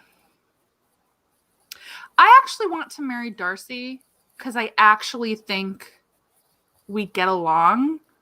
The only reason I'm not going to marry Knightley is that he really loved that like young teenage hotness, and I feel like I can't vibe with that. But we can like have fun once. I can't live up to a teenage rich girl, so he probably won't be happy. Whereas I feel like Darcy is looking for an intellectual equal, though it didn't hurt that she was 20. So. Yeah. All right. Good call. I like that. All right. I'm sorry, Wentworth. Emily, any ideas? I'm thinking. It's a hard one. Also, my kitten was attacking my computer cord, so I had to like reach down and rescue my computer cord from the tiny furry monster. Lainey's just like push them all off a cliff. I'm gonna say this is my controversial take. Kill Knightley, Ravish Wentworth, marry Darcy. Because you're thinking about Wentworth being like kind of pent up from all those years in the Navy. A little bit, and just the fact that like Darcy has financial security, which as a writer is something that I value highly. And that's the thing. I'm like, oh, yeah, Knightley has his house, but like his brother and sister-in-law aren't great. Mm-hmm. I don't want to like Darcy's family's cool. I'd like his little sister. Like hang. Mm-hmm. I'll put Caroline Bingley in her place. I don't care. Mm-hmm. Like she can bite me. I'm like deal with some irritating in-laws. I could do that. Right. All right. So that Lainey, I'm guessing you can abstain. It's fine. I mean, unless you have thoughts. I will abstain. I only say rocks fall, everyone dies. Yeah. Okay. So the next one is Rakes. Jane Austen's Rakes. So Ravish, marry, kill Wickham, Willoughby, or Henry Crawford. Ooh.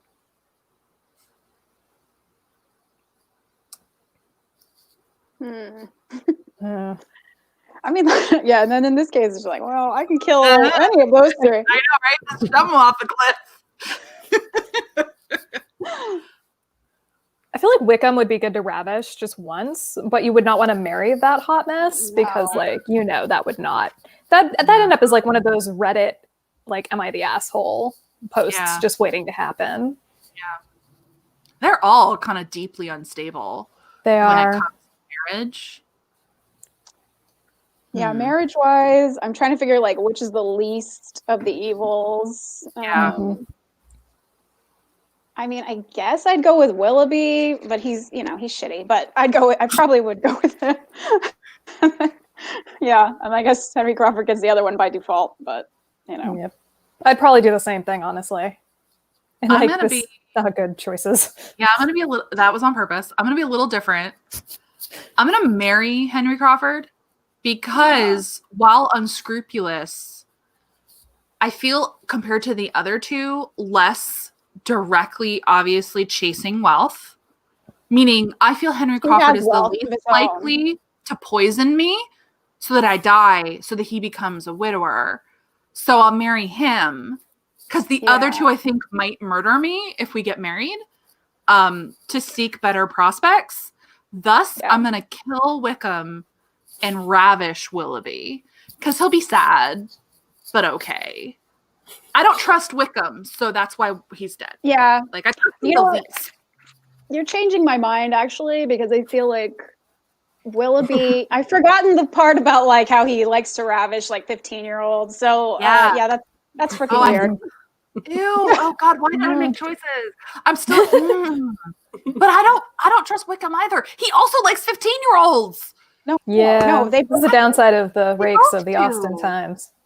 Although I feel like Wickham would be a good choice to marry just because he's the least bright of the bunch, and if you did have to off your evil husband, he would probably be the easiest. That is true. Oh, we could reverse the widowing. Oh, I do like that. Black Widow. Okay. You are right. Wickham's the easiest to kill. Okay. He wouldn't be like, honey, why does my tea taste funny this morning? Well, but he is an officer, so you got to worry about that issue too. I think they'll just have a bunch of hot friends. That's true. This is really making me think. Okay. Next is this one might be a little easy because of my third choice, but I kind of put these under our stalwart puppy dogs with one asterisk: Colonel Brandon, Charles Bingley, and Frank Churchill. Lainey's like, I don't understand. Yeah, I don't know. Alan Rickman in Sense and Sensibility, Lainey, which you should see. Charles Bingley, you'll have no context for, and Frank Churchill was Ewan McGregor in the 1996 Emma. So, I do. If that helps, I do like him. I don't like Ewan McGregor, so kill Churchill. Marry Brandon and ravish Bingley. Because, I think that's what I would do as well. Actually, same. Yeah. Mm-hmm. Just I kind of like with that one. You put Frank Churchill in, and he's gone. So, but he doesn't stand up to the other two. Don't you? Or you like at least Ewan Frank? I like Ewan, but I mean, we had this whole conversation in the stream of the Austen not rakes, but like the kind of secondary love interest. He's actually really the worst. Like ethically, he's a terrible person. Like, and he's quite upsetting.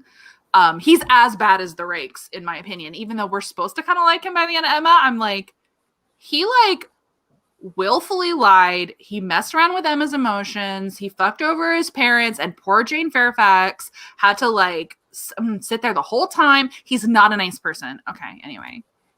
Okay.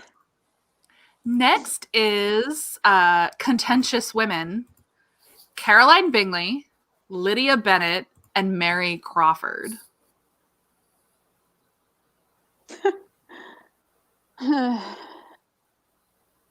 Okay, I have to kill Lydia because she's too young, so I can't do anything else with her. It is Regency. You could marry her, but I wouldn't want to. So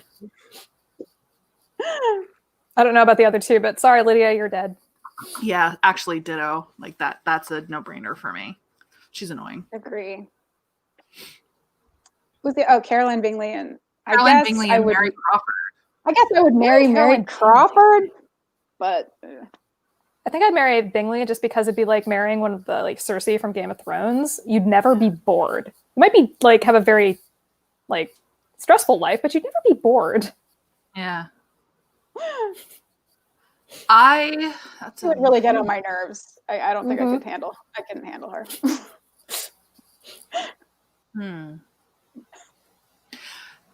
Caroline's kind of a fierce bitch, which I kind of respect. I don't know if I want to marry that, but I'm thinking about brother-in-laws too and wealth. I feel like Bingley is a golden retriever and he'd make a pretty good brother-in-law, and they have a lot of money, whereas the Crawfords are hustling for money. And but then Henry Crawford's like there, and he was my ravish. No, I killed him. Did I kill him? Well, I would. I think you killed him. No, I'm not. You ravished him before you'd kill him. Absence of well, that's the thing. Absent. No, I said I'd marry him because he's just like gonna kill me. That's what I said. And that's the thing. I feel like Henry Crawford, like, I don't know. But Mary Crawford. They're both social climbers, but in very different ways. Caroline Bingley's very secure in her own snobbishness, whereas Mary Crawford is like kind of like a narcissist in a different way. I think I'd rather hang with Darcy like at his rich mansion, so I would marry Caroline. And so that means I would ravish Mary Crawford. So I think Yeah, we got to think about social connections. This is the Regency era. It's all about who you know. Right. All right. And last but certainly not least are our Austen heroines, at least 3 of them. Elizabeth Bennet, Eleanor Dashwood, and Emma Woodhouse. It's kind of mean because you got to kill one of them. So. Yeah. I like them all. I probably would kill Emma. And just because, I don't know, she gets on my nerves too. But, and then as for the other 2, yeah, I guess I'd have to marry Elizabeth Bennet because she's just the best and you want to hang out with her all the time. But think of the family in-laws. Yeah, and that's this is my hang up. I would not want to have Emma's dad as an in-law. Hard pass on that. Or her sister. They're like, So I think I would kill Emma as well. Sorry, Emma. I'm so sorry. Because I think I would marry Eleanor Dashwood. I know that she doesn't come with money, but I like how sensible she is. And she can manage the finances of the household, what meager income you have. And I like that, like, she's chill and likes to, like, hang out and, like, knit. Like, we can, like, I like the low-key energy there. And I don't want to marry into the Bennets, but I would definitely have a good time with Lizzie. Like, we can be friends. So, yeah, that's mine. Yeah, I think probably about the same. There's no good choices. Lainey, I don't want to kill any of them. I can't believe. Have you seen Austen Land? No. I would say Austen Land if she hadn't seen any of the Austen things. I don't think that's likely. I mean, it's possible. But it started in college when I was like, can I get through college and avoid all Austen as a joke? And somehow I managed to do it. So I don't. Did you ever watch like the Pride and Prejudice like web series? No. Okay. What about Bridget Jones' Diary? Have you watched that? No. Someone mentioned earlier that Clueless was a. Yes, it is. It's Emma. So I've seen Clueless a whole lot of times. So. And Clueless is amazing. Lainey? Well, so yeah, in Clueless, if you know Clueless, then you should know that the main character, Cher, is Emma. And yeah, Josh is Mr. Knightley, basically. Anyway, I won't go into it. But. Oh, Lainey. I literally don't care if you read the books. I just want you to watch the adaptations if I can get you to. I mean, I plan to watch the 2005 Pride and Prejudice. It's just never the stars. We will buddy watch it with you. Include me in this because I haven't seen it in a few years and I should rewatch it. And Jennieke, you said it's on Netflix? Yeah, it's on Netflix. Yeah, it's on Netflix now. It's on Netflix, Lainey. No excuses. Yeah, I know. I'm now I gonna just feel find like out. I feel like I have to be in a mood to watch like one of those movies, and I've never been like in the mood to sit down and watch one of those. But I don't know. What are your romance movie go-tos? Because like we can like it's all about getting the vibe right. Yes, you are correct. Teddy, stop. I don't know. Anything other than that time period, I will watch. Is there anything specific you don't like about the time period, or do you just like have this like? I don't like the clothes. That's one of the reasons, because I really like the costumes and historical. So if I'm not feeling the costumes, sometimes I don't feel the rest of it. 2005 version has the best costumes. Actually, Emma's are pretty good too. They made them a little more intricate and colorful. Not like horribly colorful, but I thought the Emma ones were pretty visually stimulating as well. The new one. Yeah, God, they are. I just. Well, then you can watch Bridget Jones, for Christ's sake. Like, yeah, I've never seen that movie. Bridget Jones is a bop. Like that's that. I mean, yeah. I never really got into those films. That's my shameful I loved confession. them when they first came out. They're a bit in the books. Like I was like really into it. It's a little harder now because there are aspects of it that definitely encourage disordered eating and like body dysmorphia. That's really hard for me. Like just the mere concept that Bridget was fat. Yeah. But 17-year-old me felt seen in a book for the first time. So, because, so it's, and also it was Pride and Prejudice. I actually read Bridget Jones's Diary before I read Pride and Prejudice, I read Pride and Prejudice 2 months before I read Bridget Jones's Diary. So actually, thank God. But I read them in the same period, and that was part of what was so exciting for me. Yeah. Wanda in the comments is also reminding me that You've Got Mail is basically a Pride and Prejudice kind of redux. Yeah, similar. Have you seen that, Lainey? No. I mean, it's kind of older now. I don't know. I feel like, okay, so like those movies, I feel like they came out when I was too young. And I'm not even, I'm not even that young anyway, but I'm like, I don't know. I feel like those were just like, it just missed my generation of watching those. Yeah. Makes sense. Anyway, well, that was fun. I honestly think the main takeaway from this live stream is that Lainey has rocked my world. I don't know how I feel. It's very upsetting. I haven't seen any Bronte adaptations either. That's more forgivable. Honestly. I loop them all together. They're all the same. But I also think you might like Jane Eyre. The adaptation. The one that I like. See, I want to watch chewing on that. I'm weird. I don't like the girl in the most recent one that played it. Is it the Mia Wasikowski? I don't like that movie, so you're off the hook. And the one that I do like is very hard to find. If I can find it on streaming, I will make you watch it with me. It has Maggie Smith's incredibly hot ginger son. He's from Black Sails. One of the guys from Black Sails is the best Mr. Rochester. I always blank on his name. I love Stephen. Toby Stevens. Toby Stevens. Oh my God, I love him. Maggie Smith's hot ginger son is the best Mr. Rochester. And it's a 4-part miniseries. It's just beautifully done. Written by the same person who wrote North and South. So, indeed, Lainey, I'm going to get you. It might be on. It might be on Amazon Prime, or sometimes it's on Hulu. That version. Or BritBox, possibly. You can check. Yeah, possibly. Man, or even like God, because I literally did a whole stream on it. The Ramala Garai Emma is also really fun. I do like her. Because I, unpopular opinion, really liked the second Dirty Dancing. I know she's in that. I'll take it. Okay, if I think the people are hot, I'm gonna like the movie. So I love Diego Luna, and I think she's pretty. So I just naturally like the movie. So well, do you have hotness feelings about Johnny Lee Miller at all? that sounds familiar. Who's he? He was in Train Spotting, but more recently he was Sherlock on Elementary. Oh yeah, he's attractive.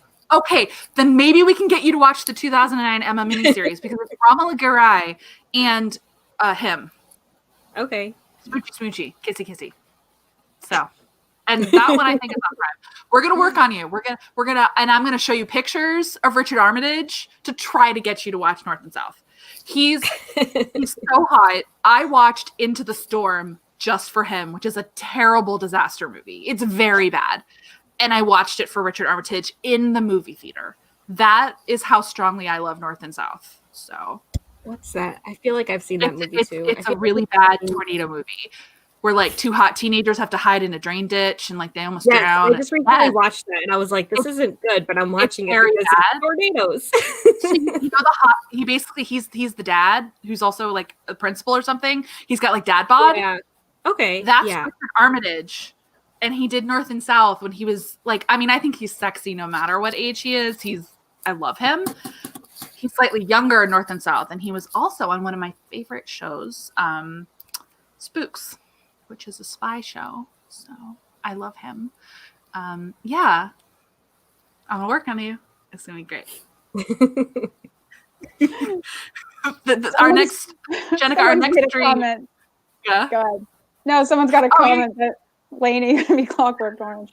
I was saying we could do a whole stream series of Lainey watches all of these movies for the first time. That would be hilarious. You guys, we should do that. Yeah. But then you'd be like possibly tortured for hours on end. But really, they're great. So I don't know. But I do agree. You do have to be in a mood. Like I definitely get into like vibes, and then I'll just binge watch a bunch of Austen adaptations. So I was thinking, I think it's the pacing thing. Yeah. Okay. Sometimes I feel like I can't. If it's too slow, I lose interest very quickly. That's hard because shorter adaptations, Lex. And I don't know if that's true. I just feel like I always get those vibes from those kind of movies. Is that it's gonna be slow, so I'm not in the mood right now for like a slowly paced movie. All right, so I definitely am going to have to find Austen Land on streaming because this is Austen adjacent. It's not Jane Austen, but it is a modern American movie, Lainey. You have a checklist, and it's got Felicity. Is that the one that like Stephanie Russell did something with it? Is that didn't Stephanie Meyer do something with something? She produced it, and I know this is very weird, but it's very good. It's the best thing Stephanie Meyer has ever done in her career. I will stand by that because it is better than her own books. She did she's a great executive producer. It's an adorable movie, and it's better than the original book it's based on. And Shannon Hale's an amazing author, but the movie's even better than the book. Which I just think is timing because of like when the book was written and when the movie was made. Like fanishness is more popular now, and so the change that you don't care. I know this, but in the book, the character wasn't really a Jane Austen fan and kind of got pulled into this world. Whereas in the movie, they made her a super fan, and I guess that just makes her a little more relatable to me. So maybe that's me. But, well, because it changed the entire character arc. Because instead of someone who doesn't really care being pulled into an Austen world and falling in love, it's a character who cares a lot, being disillusioned by how fake a fake Austen world is. I thought it was a better character arc. It's so good. Oh my God, I'm going to work on you. It's going to be so good. But it's short. It's like a 90-minute, it's a romantic comedy that's modern. But they go to an adult theme park where you pretend to be Regency era, but the costumes are real cute because they don't conform to historical accuracy at all because it's not actually historically accurate. I'm going to get you, Lainey. It's going to be amazing. Yeah. But it's not slow paced. I don't think that's slow paced at all. The romance bumps along pretty quickly. So, and it's got hot guys in it. We're going to get you. All right, another Lainey, have you seen The Queen's Gambit? We're just like going in on you. I know you guys are okay. So I'm having a really hard time watching television right now. I just am like, oh, I'd rather just watch a movie. So I haven't seen The Queen's Gambit yet. But in my defense, that show is like just came out. So It's right? good though. It's come out in like the past month or two, right? Yeah, it's really good, but it is a little slow. I was gonna say And it's a little and it slow. I doesn't don't know really if have she'll like it. romance. So I don't know if you like I it. did Exactly. recently just binged the Tiny Pretty Things though. So I haven't watched that yet, but I plan on it because I'm a ballet bitch. I love ballet shit. So I danced. So I was a ballerina for until I was a sophomore in high school. So I really loved it because I thought it was so accurate to like what goes on behind the scenes. And I've seen people like kind of say like they don't like it because of that. And I'm like, yeah, but that's what happens. There's like so many things. Like the teacher is basically what my ballerina teacher was. She was like from the Russian ballet. She was super hardcore.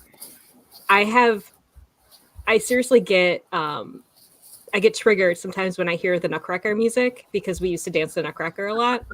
So like I'm always like running behind stage. I have like those flashbacks of like trying to get to my spot to go on stage. Have you watched Dance Academy? No. Oh God, and actually, this is so true. Like, mind you, I've always been like this. I love getting people to watch things. I am Emma Woodhouse, but for like stuff. Oh my God, Lainey, Dance Academy will give you flashbacks if you were a dancer. I wish I'd danced, which is probably why I like all these shows and movies. It is legit YA. So it's an Australian show. They actually cast real teenagers with dance experience to do it. And it's like a teen soap drama where they act like idiots because they're actually 14, but it's good. And the dancing is phenomenal. I mean, Kevin and Laura have talked about it on their live streams. Dance Academy is superb.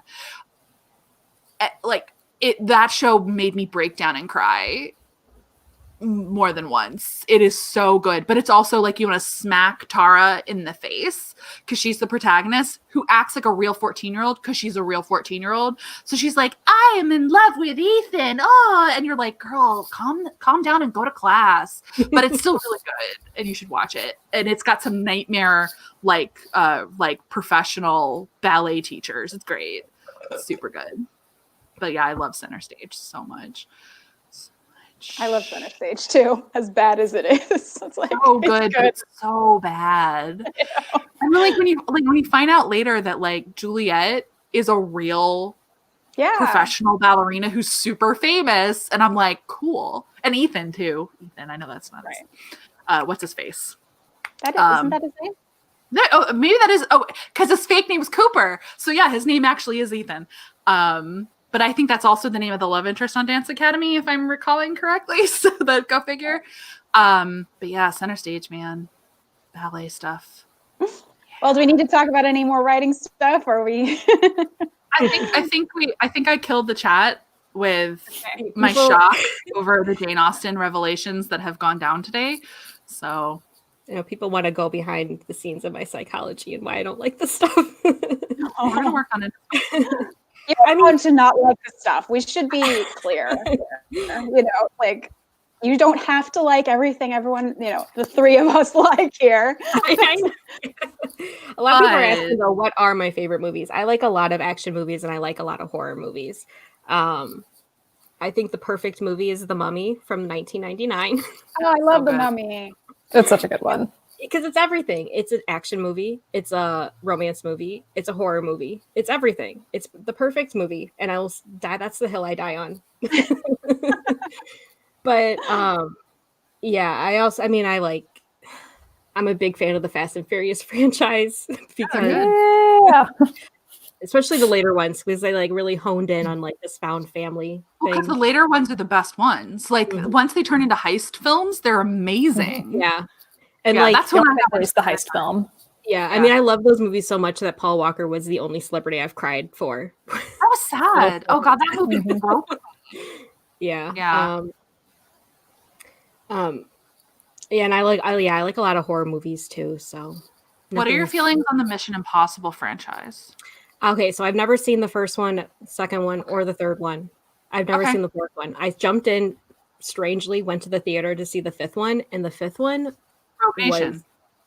Yes, and I was like, oh, I like these. So then I went to the sixth one. Those ones are really good. The fifth and sixth ones I think are perfect storytelling too.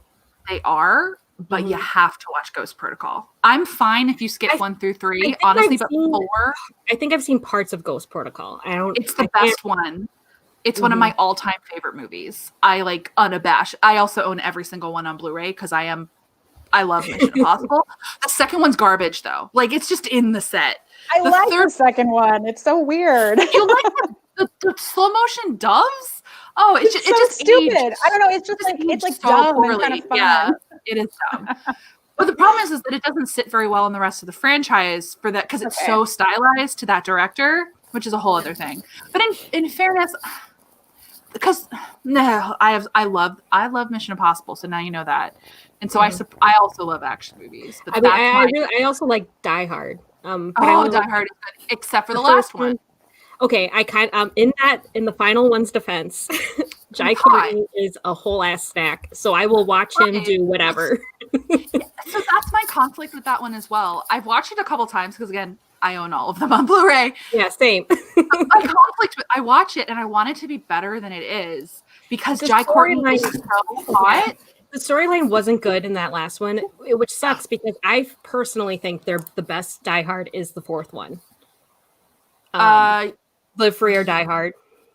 Yes, but emotionally my favorite is the 3rd one because that was actually my first Die Hard, and I love me some I'm blanking, what's his face, very British, great actor, Jeremy Irons. So plus the Samuel L. Jackson. I love the riddles in that one, but I think you are correct. The 4th one is some it hits on all cylinders. Yeah, because it's very, and I just recently rewatched it because I'm like, is this as good as I think? God, I think I'm gonna have to watch them now because Christmas.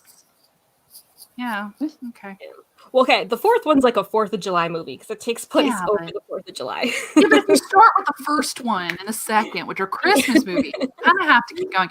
But yeah, I actually read saw a good analysis of why the 5th one didn't work, and it's because in every other Die Hard, John McClane is a vulnerable character so there's actually stakes to him succeeding because he's not perfect. And whereas in the 5th one, he's just a straight up infallible action hero. And that's why the 5th one doesn't work. And I'm like, I would agree with that. And it lacked kind of the emotional stakes. I love how Jennieke and Emily are like, what is happening? I've only seen the first Die Hard, so and I've never seen any of the Mission Impossible films. It's so current because just the plot behind it is so good. I feel like it just fits with like what's currently happening right now. Yeah. Okay. So your homework is I'm going to get you to watch a period drama. We're going to figure out which one. / Jane Austen. And Emily, your homework is I want you to watch some Mission Impossible movies because they are like just storytelling wise, like, they're good. And I'm like, but in fairness, I love Tom Cruise movies. So. Yeah, I mean he's a weirdo, but I can't help not watch his movies. But I like his movies, except for The Mummy, which was kind of why I stopped watching them. Yeah, he's weird. Tom Cruise's The Mummy is a sad movie. It was oh god, I watched it twice to try to figure out what was wrong with it, and I've got a pretty good handle on it, but it still blows my mind. Like The Mummy and The Snowman are the 2 movies that are bad that I have watched multiple times to figure out how they are so bad from like a story structure kind of standpoint, and I think I have The Mummy figured out. I'm 99.9% positive the script was written for a 35-year-old, and then 54-year-old Tom Cruise was cast. Well, yeah, they ruined it, like, because the Dark Universe was going to be so cool, and then they just ruined it in one movie. Well, I think it was a executive room problem. I think it was a bunch of executives at Universal. Because Russell Crowe as Jekyll and Hyde, I was on board with. I was like, I can dig this. It would have been even better if they'd cast someone younger to play Tom Cruise. Not literally Tom Cruise. Well, because like the banter in the script was clearly written for a millennial man, which makes sense because the love interest was like 26. But like Tom Cruise has these lines coming out of his mouth, and you're like, you are like a granddad age. Like, what is happening? And I honestly think a room of old white men, no offense to them, sat down and were like, you remember those like action movies in the early 90s? Like, where like you demean women and like the men are men and like things explode. Why don't we make movies like that anymore? 72-year-old white men need movies. Let's reboot an entire franchise for them for some reason. Even though the audience at the 1999 Mummy, we're only in our 30s or 20s in some cases. So why is the reboot targeted to your dad? Literally. It made no sense. And they just lost all of what made like the original two. I don't count the third Mummy as part of canon because Rachel Weisz or bust. Yeah. But when they recast her, it was so weird. Poor Maria Bello got stuck. I know, because I liked her too, but it was just all wrong. But yeah, the first two, they lost like what the magic was that made those movies so great, and they just kind of like made it. And I love coming from someone who loves action movies, and then they just kind of just ruined it with the Tom Cruise one, which was so fortunate. Brendan Fraser and nothing. True. Yeah. Oh man, I love Brendan Fraser. Yeah, let's do it, lady. Let's have a Christmas movie marathon. Oh, yeah. Oh, God. Yeah, I could go on. I clearly watch a lot of movies. So actually, Lainey and Emily have the same homework, which is to watch Mission Impossible Ghost Protocol. I will find it for you. Just that one. Because specifically, again, I have my... I would have seen it, though. I just can't remember. It's the one with the Burj Khalifa where he actually climbed that shit. Well, like, not like climbed, but he was on it. The stunts are amazing. I feel like, because I do remember scenes, but like the fifth one was just so good. Oh, the fifth one's excellent, but like the fourth one's even better. Although it doesn't have the character continuity. So if you started with 5 and you really like those characters, they've carried them through into the franchise, which I like. I love Rebecca Ferguson. Love Rebecca Ferguson. Yeah, her character is like bomb.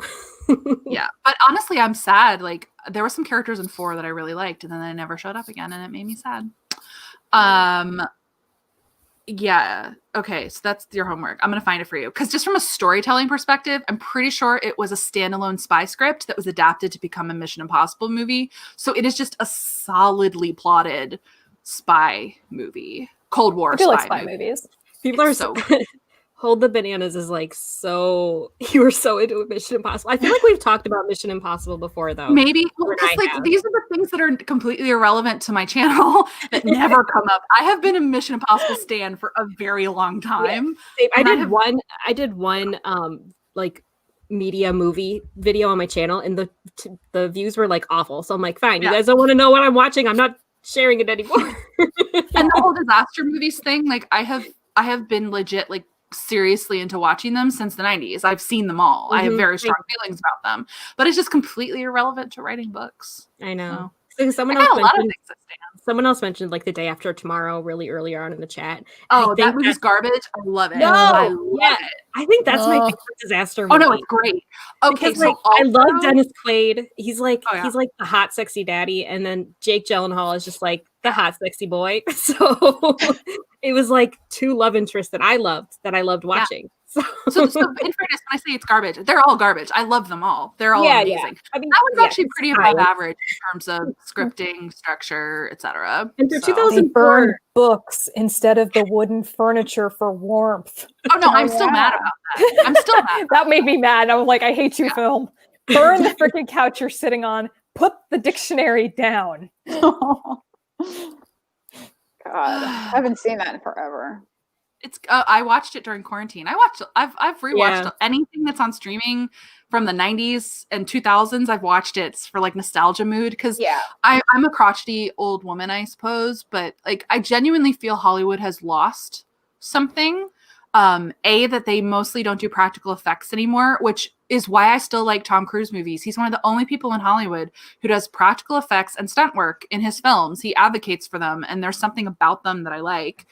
And also just there's something, I say original storytelling, that's in quotes, because I still love a good adaptation, but I really think we need more fresh, originally written, they can still be adaptations, movies that take risks and just do interesting things. I feel like we haven't had a good run of movies in a really long time. So we've had a few, thank God.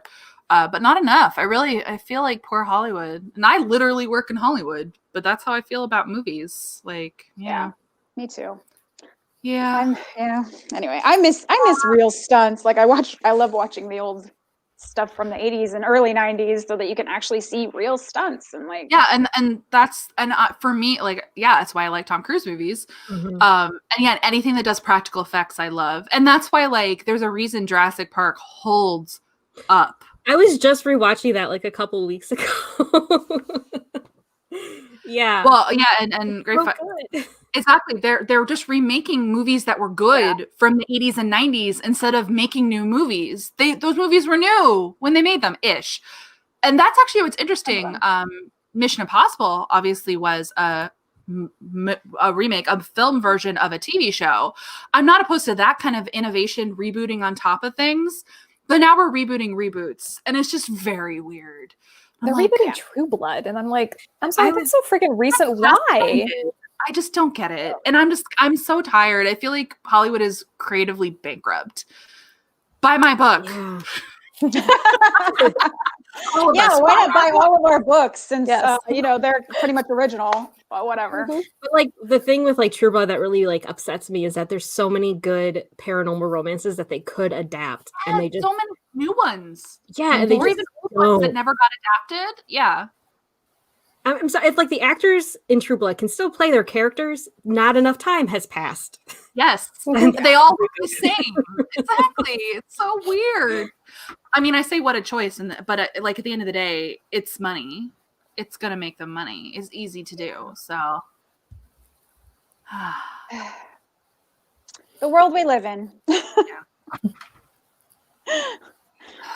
Oh, here's why don't we end on this question? Because I made you do this for more than 2 hours, but it's a good one. Which one of your books, if it could be made into a movie or a series, which one would you want to have made, and movie or series for that book?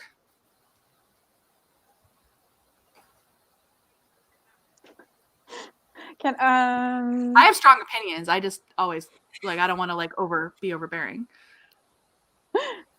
Maybe we should choose for each other. Like, would that be fun? Like, I could choose for Alexa. Alexa could choose for Emily.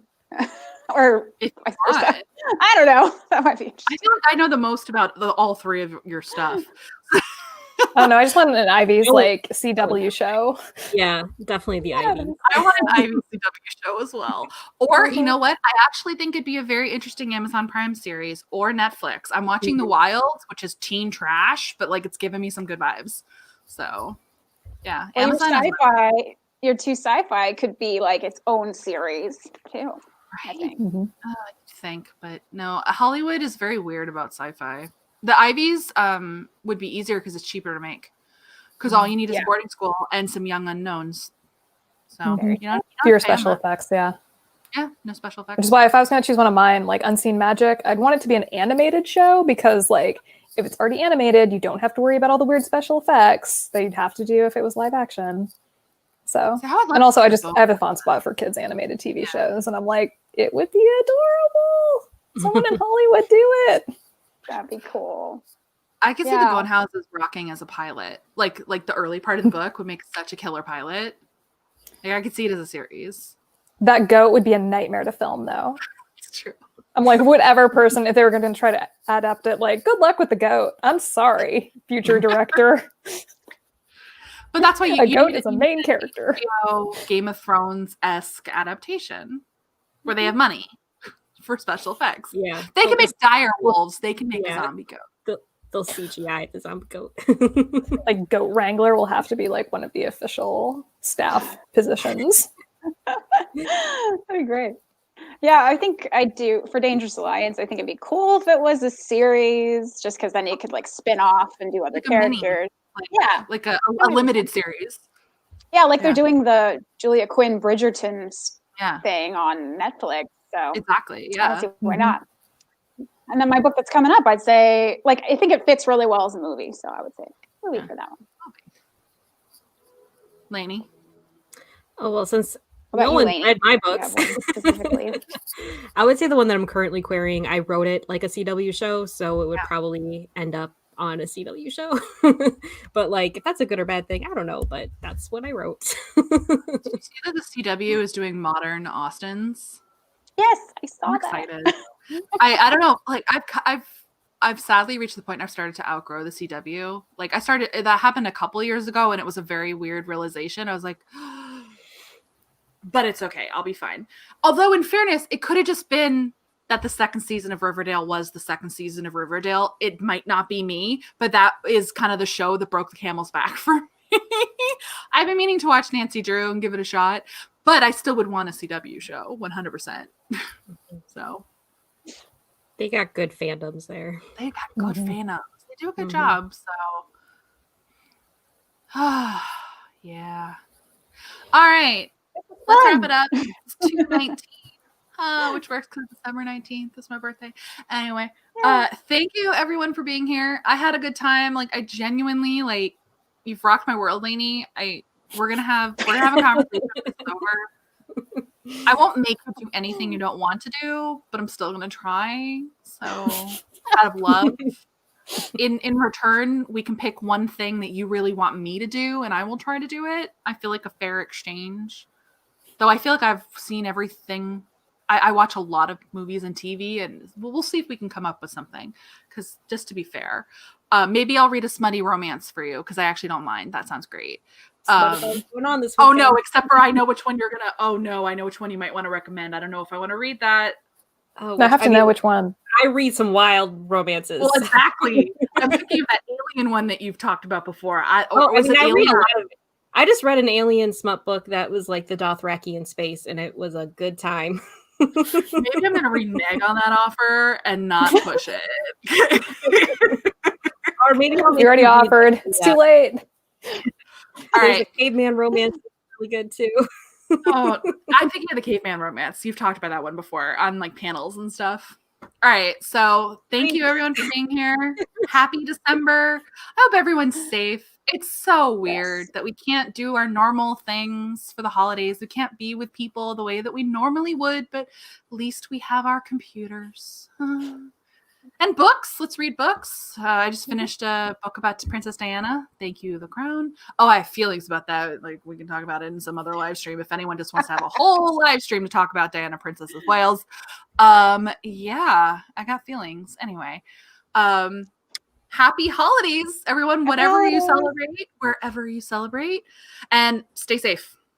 So, bye. Bye.